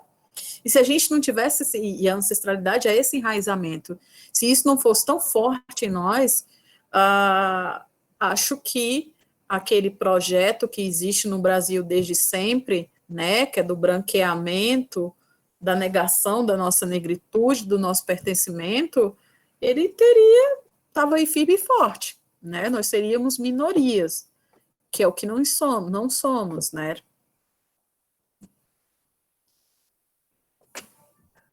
E aí, nesse sentido, né, a gente precisa ter muita formação para os professores e professoras para que se possa implementar, né, a Lei 10.639 durante o ano inteiro, com essa perspectiva da transversalidade, ou seja, todas as áreas, né, na escola, é possível, né, é possível trabalhar, é absolutamente criativo trabalhar matemática desde os jogos africanos, porque você aprende matemática brincando, né, falar de química, enfim, a gente pode falar de todas essas áreas desde as culturas africanas, indígenas. Odir, eu tô ouvindo você aqui e estou pensando o seguinte, né? Quando você chegou na sala, eu estava batendo papo com o Renato é formando nosso aí de 2016, se eu não me engano, E aí está cursando agora a faculdade e estava meio enlouquecido e desmotivado pela filosofia, né? E eu estava conversando com ele justamente isso, que a impressão que eu tenho é que a imposição do currículo relacionado à filosofia ocidental, ela está diretamente ligada ao capitalismo e à necessidade que esse capitalismo tem de que a gente acredite nas teorias Lucianas, que a gente acredite que aquelas ideias são o que realmente há de melhor, né? Enquanto a filosofia africana, eu me interesso muito por esse assunto há bastante tempo, eu faço parte de alguns grupos de pesquisa e eu acho que é o que há de melhor. Ela trabalha muito mais a ideia do comunitarismo, como você mesmo disse, né, o conceito do Ubuntu, por exemplo, e talvez isso para o capitalismo não fosse interessante, né? Porque se a gente não for competir um com o outro, como que a gente vai dominar um ao outro? Como que a gente vai vai manter o poder, né? Obrigado, Valtão, obrigado. O Walter é o nosso filósofo de plantão aí. Não, eu escrevi aqui na minha cadernetinha do lado exatamente, manutenção do poder, que era para lembrar na resposta. Porque eu acabei de lembrar que eu comecei a contar uma história e não terminei a história lá para responder a pergunta anterior, aí eu anotei. Mas enfim, continua. Não, é isso. É só uma reflexão mesmo. Mas é justamente isso, né? A filosofia que a gente aprende, né? Aí vem a grade curricular, as disciplinas, elas não dialogam com a nossa realidade e está sempre nesse lugar de dizer, ó, você tem que pensar dessa forma, você tem que aprender dessa forma, e aí é para um lugar que não potencializa a nossa existência, né? A Lorena Oliveira, ela acabou de publicar nessa nossa sequência aí, essa série de africanidades no Le Monde e na Ampof, falando exatamente o que os quilombos têm e os quilombistas têm, os zumbis, os quilombistas têm a nos ensinar. Né, que é uma lógica outra, é uma lógica que é coletiva, que é comunitária, que não adianta, não é possível a gente se libertar sozinho, né, que aí a gente pode até trazer o Paulo Freire aqui, ninguém se liberta sozinho, né, a gente só se liberta em comunidade, com outras pessoas e tudo mais.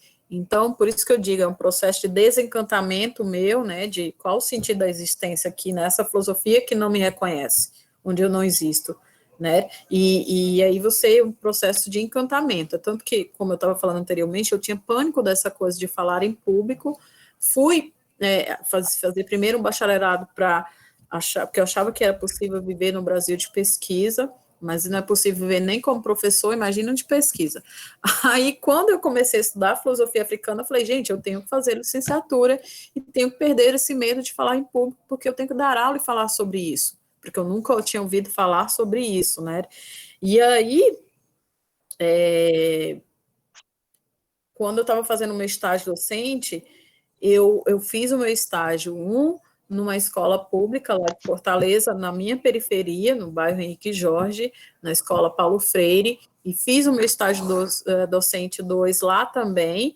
O meu professor queria que eu fosse para a universidade, mas eu não quis, porque eu queria despertar mesmo curiosidade dos estudantes, e na periferia, né, dizer, olha, a gente produz filosofia, e eu ministrei um curso era para ser uma semana, né, de 6 às 9 da noite, para estudantes do terceiro ano, mas eles gostaram tanto que eu tive que voltar 2 ou foram 3 dias da semana seguinte, assim, e acabava a aula, estava todo mundo lá, que foi um curso sobre filosofia africana contemporânea, né, mas aí eu levei amigos da filosofia para dar uma aula e a gente fazer um contraponto, né, eu levei, nessa época, eu tinha um namorado cabo-verdiano que era muito alucinado por literatura e esse pensamento africano, e ele foi lá também falar um pouco sobre essa, né, falar dessa experiência dele enquanto estudante de vir de África para o Brasil e tudo mais. É tanto que eu tenho eu escuto muito, converso muito com estudantes africanos, né, da Unilab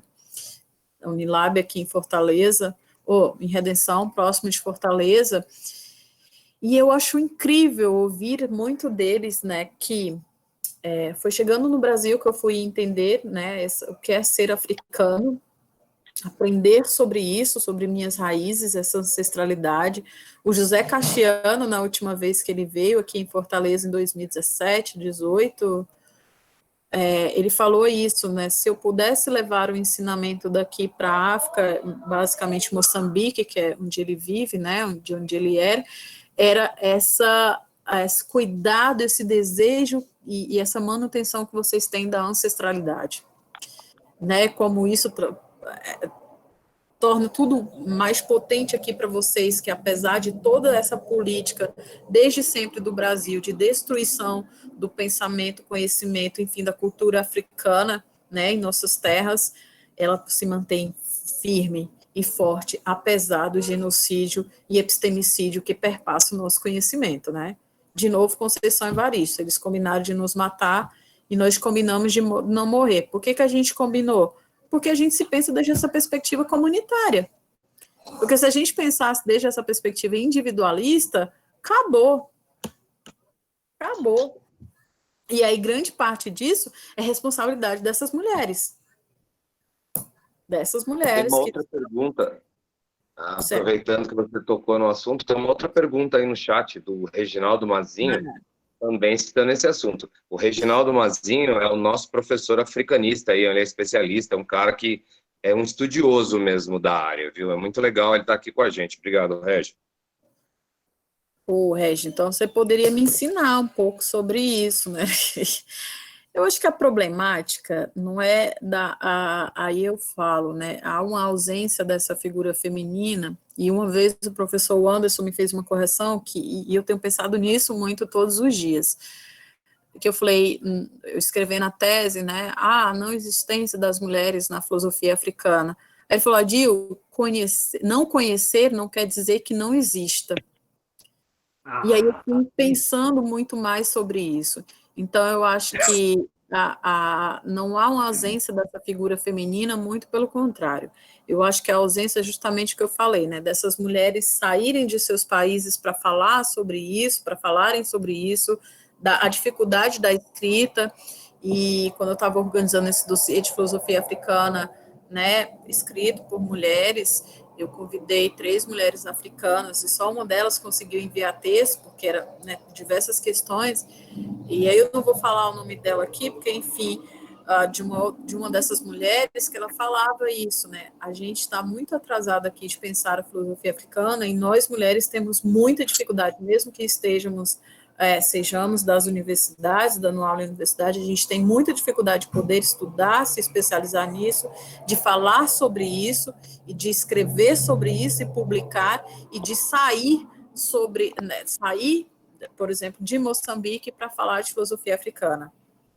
Mas existem alguns homens que saem de lá o tempo inteiro, que estão em diversas partes do mundo, falando sobre isso, escrevendo sobre isso, publicando sobre isso.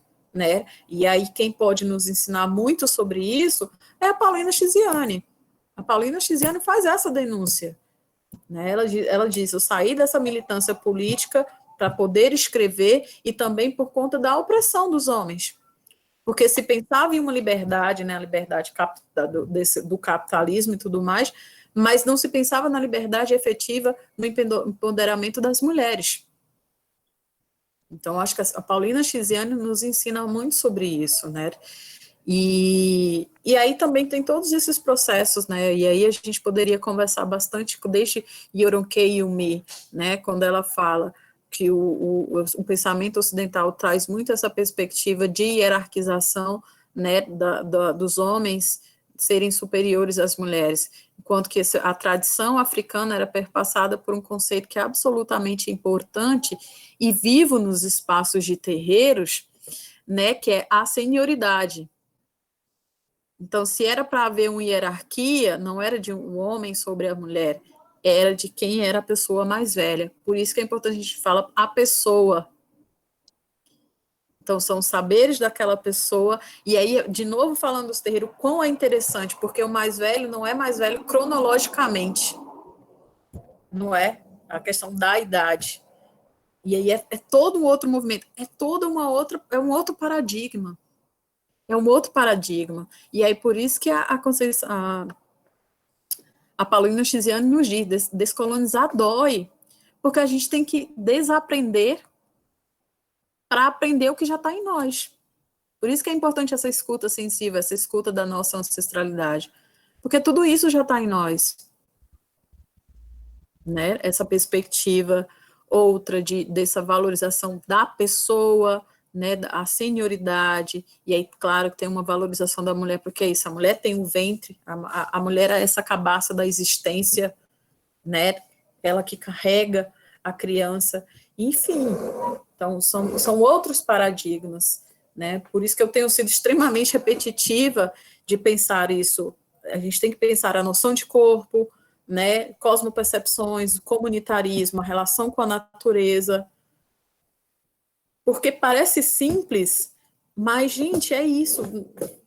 Isso é surreal para o pensamento ocidental, né? E aí nós somos bem ridicularizados muitas vezes por isso, porque não faz sentido. Você é um indivíduo, né? Você tem que dominar a natureza para que você possa ter dinheiro, não é para que você possa comer. Aí o viver é uma estética de uma beleza, não uma estética da vida, né? Uma potencialização da vida, a estética no sentido de qual sentido eu tenho um carro se eu não como? Simples, né? Adil, mas quando, assim, pode ser também que não se encontre tantas filósofas como você falou, não é porque também tem aquele lado ancestral que muitas dessas mulheres que nós podemos falar que foram grandes pensadoras, que existem desde que o mundo é mundo, elas optaram por um momento de manter a cultura do ensinamento assim que se passa de mãe para filha, de vó para neta. Muita coisa eu aprendi. A minha avó ela era católica, mas minha avó sabia de benzimento, minha avó sabia o poder das ervas do chás. Muita coisa a gente aprendeu. Será que também não tem disso que em algum momento as mulheres elas optaram por manter esse lado ancestral, essa cultura, para não se perder, já que tanta coisa da nossa cultura se perdeu, e hoje muitas coisas a gente vê, assim, nada contra, mas assim, o pessoal querendo dominar, querendo embranquecer algumas coisas que são totalmente africanas. Eu brinco até que tem aquele vídeo do Yuri Marçal que ele fala do pessoal querendo fazer a feijoada vegana. Então, assim, será que não foi isso para manter essa ancestralidade que elas também, que não se encontram tantas filósofas? Uhum. Só um comentário da feijoada vegana. Um dia eu estava com duas lideranças quilombolas, a dona Toinha, que é uma grande mãe hoje em dia do Quilombo Água Preta, onde eu pesquisei, e o Nego Bispo, né, que talvez vocês conheçam, que é uma figura já, ele tem falado aí para o mundo. E o Nego Bispo falou assim: gente, o pessoal fala de vegano, a planta também tem vida, né? Eu não vou comer carne porque a carne, né, veio de um animal. A planta também tem vida, a planta está viva, né? Aí eu falei, gente, é tão simples, é tão óbvio, mas a gente não pensa nessas coisas, porque justamente você vai escolher qual é o bicho que você quer comer, né? O que está vivo que você quer comer. Mas você tem razão, Área, muito é por isso. E aí eu lembrei você falando da Paulina Chiziane, quando ela fala, tem aquele livro dela, um livro bem pequenininho, tem até um artigo, ele é oriundo de um artigo, está em PDF, que é, ai meu Deus, eu cito bastante esse livro, gosto muito dele. Depois eu lembro, eu mando para o professor Júlio e ele compartilha com vocês. Mas que ela fala isso, as mulheres muitas vezes são ensinadas, e aí ela está se referindo às mulheres em Moçambique, né, para serem donas de casas, para serem mães, e aí tem toda essa questão, e os livros dela, muito essa denúncia, e ela diz, elas não são ouvidas, e eu quero que, com a minha literatura, que essas mulheres aprendam a sonhar, e aprendam que elas podem seguir, né, outros caminhos. A Chimamanda também faz algumas referências nesse sentido nos livros dela, né, e aí uma outra fala que eu lembrei, é da mãe Estela de Oxóssi, que ela dizia, hoje eu digo para todos os meus filhos, coloquem um anel de formatura em seus dedos, como ela também falava, né, a gente precisa começar a escrever sobre a nossa história, a oralidade é absolutamente fundante na nossa cultura, a gente não pode deixar ela se perder, mas a gente precisa contar as nossas histórias, porque é aquele ditado que eu uso, quase toda fala minha, né? Enquanto os caçadores contarem as histórias, os leões serão sempre os vencidos, né? E aí a gente também tem que entender esse processo que você trouxe muito bem, que muitas vezes as mulheres, as nossas mais velhas, elas escolheram isso, manter a cultura para permitir, né, que essa cultura não morresse e que os mais jovens, que somos nós, né, pudessem dar continuidade, mas aí tem outras formas, né, aquela história, a tradição, ela está em movimento. Então, eu acho que hoje em dia, né, a gente escolher, ok, mas eu também vou para a academia, e eu ouvi ontem, gente, quem foi? Eu achei incrível, né, era uma mulher que estava falando sobre essas histórias de terreiro, e ela disse isso, né, eu demorei muito a terminar a fazer uma pós-graduação e tudo mais, porque eu me dediquei primeiro a esse meu lado, né, a minha ancestralidade, a cultura, a minha religião do candomblé, para depois ir para a academia, né, porque é isso, a gente tem que ir para a academia hoje em dia. A Macota Valdina Pinto fazia isso. A Macota Valdina Pinto é uma mulher incrível, né, uma grande educadora, e ela ia nesse processo de alfabetização desde essa cultura, né, fazendo essa relação ali sempre. E aí é isso, se a gente pensar essa educação descolonizada, afro-referenciada, antirracista, talvez não seja mais necessário, né, deixar de escrever, de ir para a universidade para manter a cultura, né? Você está potencializando de outras formas. A gente tem que caminhar muito para isso, né? E a gente está caminhando. Era isso que eu ia perguntar, como é que estava o avanço na avaliação de vocês? Hoje, então, são 17 anos estudando filosofia africana e falando das minhas experiências, né, quem faz trabalho um pouco numérico, assim, sobre, né, a produção mesmo, em torno da filosofia africana, é o professor Fernando Sar, né, ele é aí do Rio também, tá na Universidade Federal Fluminense, e acho que no dossiê da Problemata, que eu falei já para vocês, ele tem um artigo sobre isso, mas o que eu vejo desde a minha experiência, em 2012 a gente criou um GT. E aí tem dois movimentos aqui. A gente criou um GT, na verdade criaram os professores lá do Paraná, e aí foi chegando mensagem para mim, Adil, a gente acabou de criar um GT, um grupo de trabalho no COPENE, né, que é o Congresso Brasileiro de Pesquisadores e Pesquisadoras Negras e Negros. Inclusive, hoje de manhã, passou a gravação de uma mesa, que era Filosofia Africana e Mulheres, eu, Sandra Petit, a Aline de Giuseppe e a Lorena Oliveira, bem bacana, trouxe muito do que eu trouxe aqui para vocês, tá no YouTube, e aí a gente criou um GT aqui de filosofia africana, e não dava, a gente não teve tempo de falar com você antes, mas não dava, né, para criar o GT e não te colocar, porque você tem produzido muito e tudo mais, essa geração mais nova. Éramos 11 pessoas, eu era a única mulher. A gente não conseguiu reunir 15, 16 pessoas nesse GT. E aí, claro, tem dois movimentos, né? O COPENE também é caro, que é uma guerra que a gente conseguiu criar um eixo de filosofia africana e afrodiaspórica na BPN, que é a Associação Brasileira de Pesquisadores Negros, né? Pesquisadoras negros e negras. E aí é um movimento que a gente faz, gente. A gente reclama da ANPOF, dessas outras... que é caro, mas é também muito caro participar do COPENE. Tanto que na minha vida eu participei de 2 COPENEs, porque é caro. E ano passado eu participei que eu fui para a casa de Lorena, fiquei hospedada lá. Esse ano eu ia participar porque eu ia ficar hospedada na casa do professor Ivo, lá em Curitiba, sabe? E tudo mais. E aí, hoje em dia, a gente já tem um GT e a gente consegue movimentar muito mais pessoas. Né? Hoje a gente já tem um grupo muito, muito maior de pessoas pesquisando filosofia africana, tem um grupo muito potente de mulheres pesquisando filosofia africana, e não apenas pesquisando, mas falando, mas publicando, divulgando. Hoje eu acabei, porque não estou com ele aqui, mas acabei de receber o livro da Lorena Oliveira, né, que ela já fez um mestrado estudando filosofia africana, e aí eu tenho dito que muitos de nós que estávamos na filosofia, a gente saiu da filosofia para ir para a educação, para poder filosofar. e falar de filosofia africana. E graças a esse movimento, hoje em dia, há algumas universidades, muito poucas, onde você pode falar de filosofia africana nos cursos de filosofia.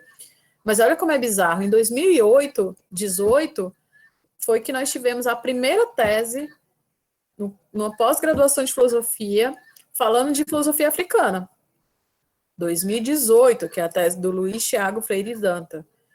E aí, esses próximos 2 anos, nós teremos tese de Catiúcia Ribeiro, nós teremos tese de Lorena, nós teremos tese de Aline Matos, né? E porque temos muitos professores que terminaram seus doutorados e aí sim foram pesquisar filosofia africana. O Renato Nogueira fala sobre isso, né? Eu fiz toda a minha graduação, mestrado e doutorado dentro do pensamento ocidental e quando eu saí daí eu fui pesquisar africanidades, né? O Eduardo Oliveira já é um outro movimento. O Eduardo saiu da filosofia, foi para a antropologia, foi para a educação, e desde 2002, o Eduardo vem publicando já falando de filosofia africana. Então, ele já fez esse movimento. E aí é isso, a gente tem um grupo massa hoje em dia. Olha. Eu queria pegar um gancho, então, do que você não. falou. Tá, desculpa, Renato, eu estava conversando aqui com o guri que apareceu aqui com a área. Imagina. Não, é que ele falou assim, é o tio Júlio. Falou o quê? Assim, é o tio Júlio, que o Júlio é meu irmão. Ah, tá. Estamos em casa, né? Vamos lá? Tá, Renato. Eu queria pegar um gancho no que você falou, que você deu um exemplo. A gente terminou a faculdade de filosofia e foi para a escola filosofar, trabalhar. Desculpa a Educação. pergunta, que é a primeira vez que eu estou tendo contato, né, com esse assunto. Eu queria saber, não seria a hora, então, de uma militância mais política, de fato, uma partidária, participativa? Qual a sua opinião? Tá, aí deixa eu dizer, a gente saiu da filosofia e foi para a educação, eu quero dizer a pós-graduação em educação. Né, eu de fato eu fiz um caminho muito da pesquisa, então eu nunca atuei em sala de aula propriamente dita, no ensino público, né? Perdão, então, perdão. Quando eu falo de a gente saiu da filosofia e foi para a educação e para pós-graduação em educação, né? Eu fiz mestrado, doutorado em educação e tudo mais. Mas a maioria são professores, né? Sim, eu que fiz esse caminho e eu não sei se foi a melhor escolha, tá sendo bem difícil para mim, assim, não sei se foi a melhor escolha, porque é Brasil, né, filho? Com certeza. Então, aí eu te pergunto o que é militância, né, política, porque é uma militância política, ou seja, eu estou estudando filosofia africana, praticamente eu acho que só tem o primeiro artigo que eu publiquei, final de 2011, que não tem no título Filosofia Africana. É uma militância. Porque, por exemplo, para entrar no mestrado, eu ouvi pessoas falando assim, olha, muda sua pesquisa, daí quando você entrar no mestrado, você volta para estudar filosofia africana, que é para tornar mais fácil que você entre. Tanto que eu demorei bastante a entrar quando eu terminei a graduação, a entrar no mestrado. Demorei bastante. Doutorado, não. Então, é essa militância que eu faço mesmo de estar sempre... Hoje a Lorena até falou assim, Adil, cara, vou te dar um conselho, porque a gente tem que pensar no Lattes. Muda mais os títulos das suas falas, os seus textos, por conta do Lattes, né? E eu falei, tem uma militância e eu estou nesse movimento de, tá bom, eu vou tirar a filosofia africana, porque é como eu coloquei, não sei se eu coloquei aqui, não coloquei. Quando eu estava no mestrado, lá na UFBA, Universidade Federal da Bahia, Salvador é a cidade que tem a maior quantidade de negros fora da África. Sim, né? É muito interessante a cidade. Que é Nigéria. E aí, eu estava no componente curricular, onde a gente... Era como se fosse uma preparação para a qualificação. A qualificação é uma pré-defesa, né, da dissertação, das teses e tudo mais. E eu estava lá nesse componente curricular, e quando eu apresentei o meu trabalho, eu e Luiz Carlos Santos, que também tem um trabalho belíssimo, né, terminou o doutorado também ano passado, Eu ouvi duas perguntas. Uma foi, se você está falando de filosofia africana, 3 perguntas para a gente pensar aqui. Se você está falando de filosofia africana, por que você não foi fazer mestrado em filosofia? E aí eu perguntei, o que é educação para você? Porque eu falava de filosofia africana para o ensino de história e cultura africana e afro-brasileira, que resultou nesse livro aqui, a dissertação que está na rede, Filosofia Africana, Ancestralidade e Encantamento como Inspirações Formativas para o ensino das africanidades. E aí, a segunda pergunta foi, então, se você está falando de ensino de história, cultura africana e afro-brasileira, por que você não foi para a história? Aí, de novo, o que é educação para você? E a outra pergunta foi, por que vocês não criam outro nome? Porque filosofia é grego.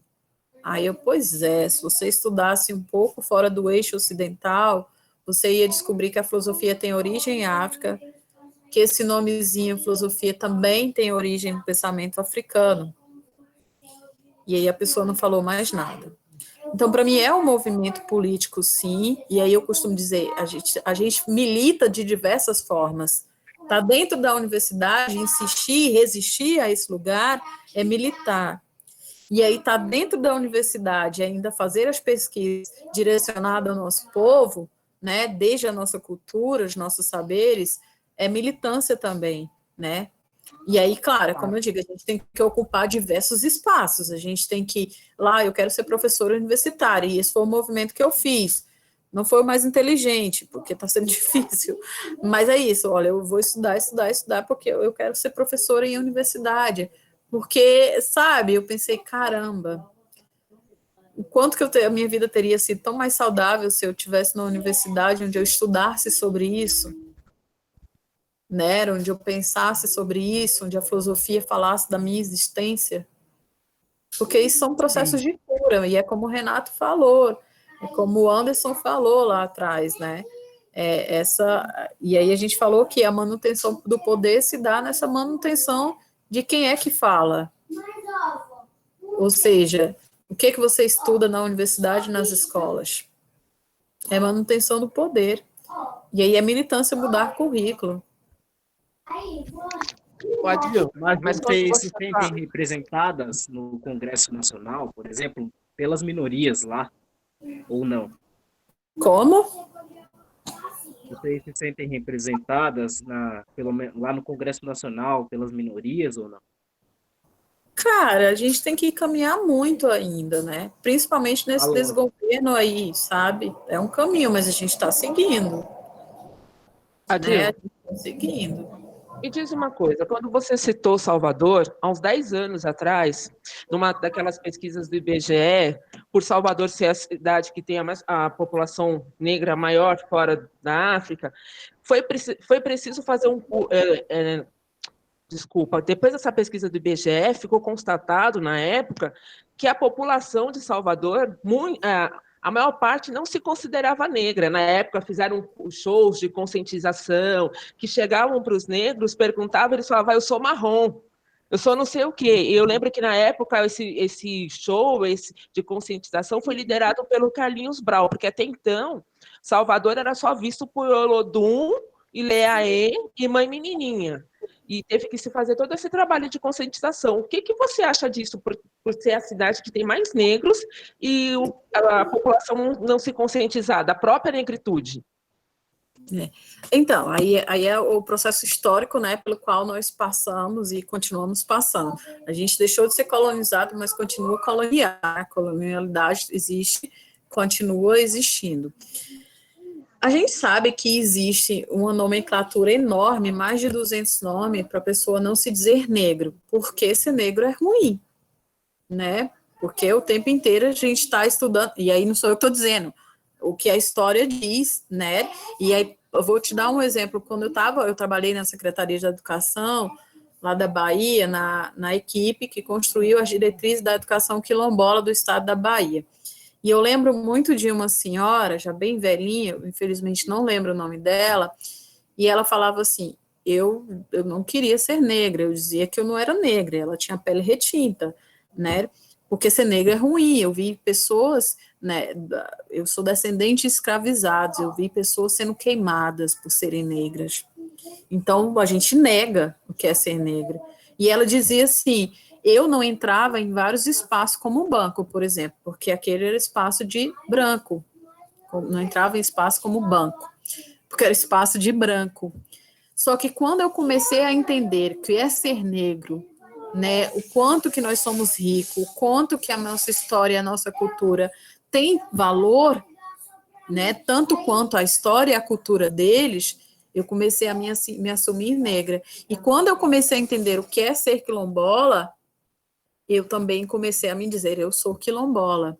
Então, por isso que a gente precisa dessa educação antirracista para entender todo o processo que o Brasil passa, né, de sempre, os povos africanos vêm para cá escravizados, é como se não tivesse história, é como se não tivesse nome, eles não têm nome, tem um livro que é perfeito, e graças a Deus esse livro está sendo transformado em um filme, porque, de fato, eu sei que poucas pessoas vão ler esse livro, aquele livro, Defeito de Cor, da Ana Maria Gonçalves, porque são quase 1000 páginas, eu li agora no início do ano, mas que ele é maravilhoso, porque ele está o tempo inteiro contando todos os movimentos de resistência aí em Salvador, Bahia, né, dessa população, porque ela chega aqui, ela não tem nome, não tem história, e é como se não tivesse brigando o tempo inteiro pela sua libertação, e aí por isso, né, não foi a senhora lá, a Isabel, princesa maravilhosinha, né, que nos deu independência, não foi. Foi todo esse movimento. E só um instante. Mas a senhora tá sozinha? Ai, gente, eu vou ter que acabar já aqui, que minha mãe tá aqui. Ela disse que tá passando mal. Eu achei que minha cunhada estava com ela. Bom, deixa eu lembrar aqui. E aí essas pessoas vinham para cá sem história, né, sem conhecimento, e aí a gente vai dizer, elas eram obrigadas, né, tinha a árvore do esquecimento, a dar a volta naquela árvore para deixar a sua história lá, a ter outros nomes, e aí você vai estudando e você vai percebendo, a maioria desses escravizadas que vieram para o Brasil eram pessoas que tinham conhecimento da leitura, da escrita, da arquitetura, da medicina, dessa medicina natural, não apenas, porque a medicina também tem origem em África, né, mas da agricultura, da pecuária, né, eram reis, rainhas, príncipes e princesas, então tem todo esse movimento, e aí quando a gente não conhece sobre isso, e o tempo inteiro estão dizendo que nós somos escravos e não escravizados, né, que é como se a gente nascesse, você nasceu para ser escravo, e a filosofia disse muito isso, né, que as pessoas pretas nasceram para ser escravizadas, que não podiam, que não pensavam, que não era nem humana, né, a gente é desumanizada, então a gente não sou negro.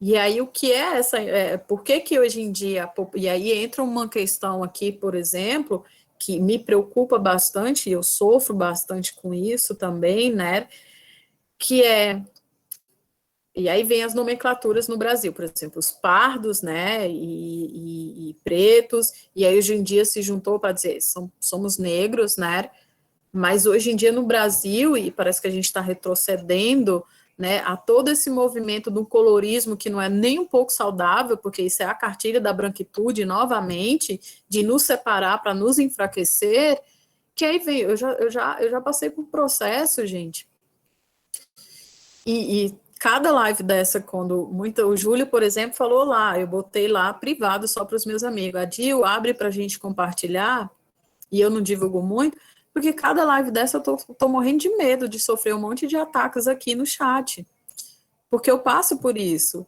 porque eu já passei por processos de perseguição pessoal mesmo, de organizar escracho, e eu quase cometi suicídio sobre isso há pouco tempo, e eu tenho medo disso todo dia, né, de dizer que eu não posso pesquisar o que eu pesquiso, uma pesquisa que eu faço há 17 anos, né, que eu sou afroconveniente, todo esse movimento, então, é muito, e aí esse retrocesso, porque há todo um processo de formação para dizer, olha, você é negro, essa sua história, essa sua origem, o Brasil tem um projeto político, né, e aí a gente vê lá é porque eu até esqueço desse nome desse povo, né, mas de branqueamento, quando deixamos de ser escravizados, fomos jogados, né, não teve nenhuma política de acolhimento, de trabalho, né, de moradia e tudo mais. A gente era proibido de estudar, né, haviam leis que nos proibiam de termos a nossa religião, de estudarmos, de jogar capoeira, né, e tudo mais. Trouxeram os povos, né, pessoas da Itália e não sei mais de onde, enfim,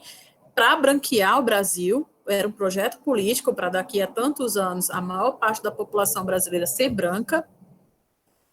E aí a gente está agora, o movimento negro, já os movimentos negros, né, que são muitos, são diversos, nosso país é continental, né, é diverso, vem nesse movimento de fortalecer esse nosso pertencimento e dizer, olha, reconheça o seu pertencimento negro, afro-indígena, enfim. E Salvador não foge disso. Por isso que eu digo, Salvador é uma cidade... Eu morei 5 anos em Salvador. Né? É uma cidade bem racista, assim. E a universidade da UFBA é extremamente racista. A UFBA teve um reitor que disse que o preto só sabia tocar berimbau porque só tinha 2 cordas. Um reitor, sabe? Então, é todo esse movimento histórico. E pensar uma educação antirracista é para fortalecer esse nosso pertencimento, para que a gente se encante na nossa existência e potencialize essa existência, né? Dizer, olha, eu posso. Eu não sou esse lixo que estão falando que eu sou. Eu tenho uma história rica, eu tenho uma história potente. Nós temos saberes.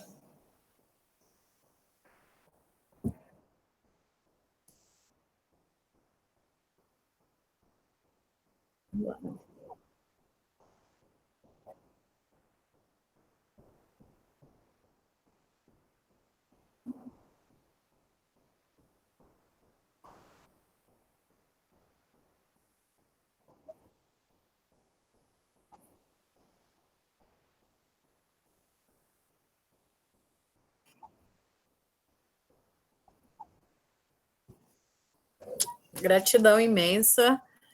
Eu quero só ler um poema da Paulina Chiziane. Peraí.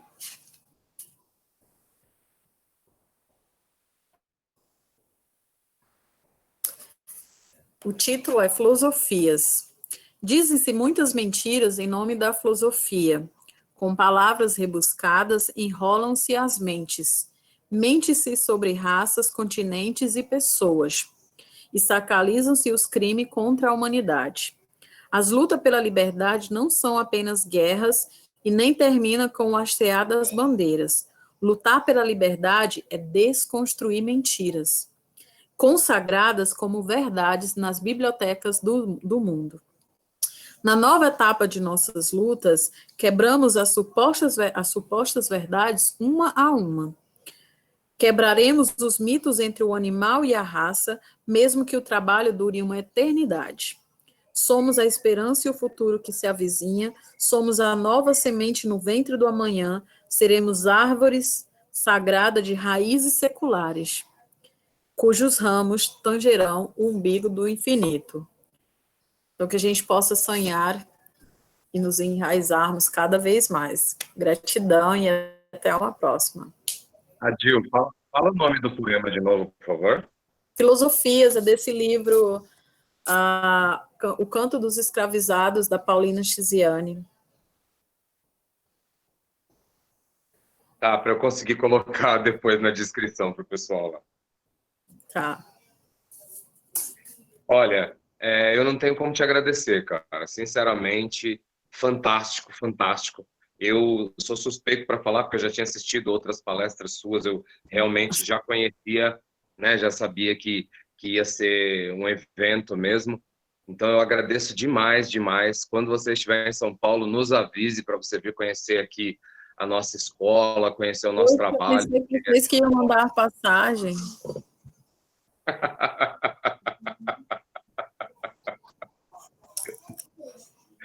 Ai, muito obrigado, Adil. Muito obrigado mesmo, viu? Tá bom, gente. Gratidão imensa. Foi um prazer estar com vocês. Muito grata por essa troca, esse convite para aprender, que a gente está falando, mas está aprendendo. E até uma próxima. E viva o projeto Cursinho, né? Nelson Mandela. Vida longa. Valeu, gente. Muito obrigado. Obrigado. Boa noite. Professora. Obrigado, Júlio. Valeu, pessoal.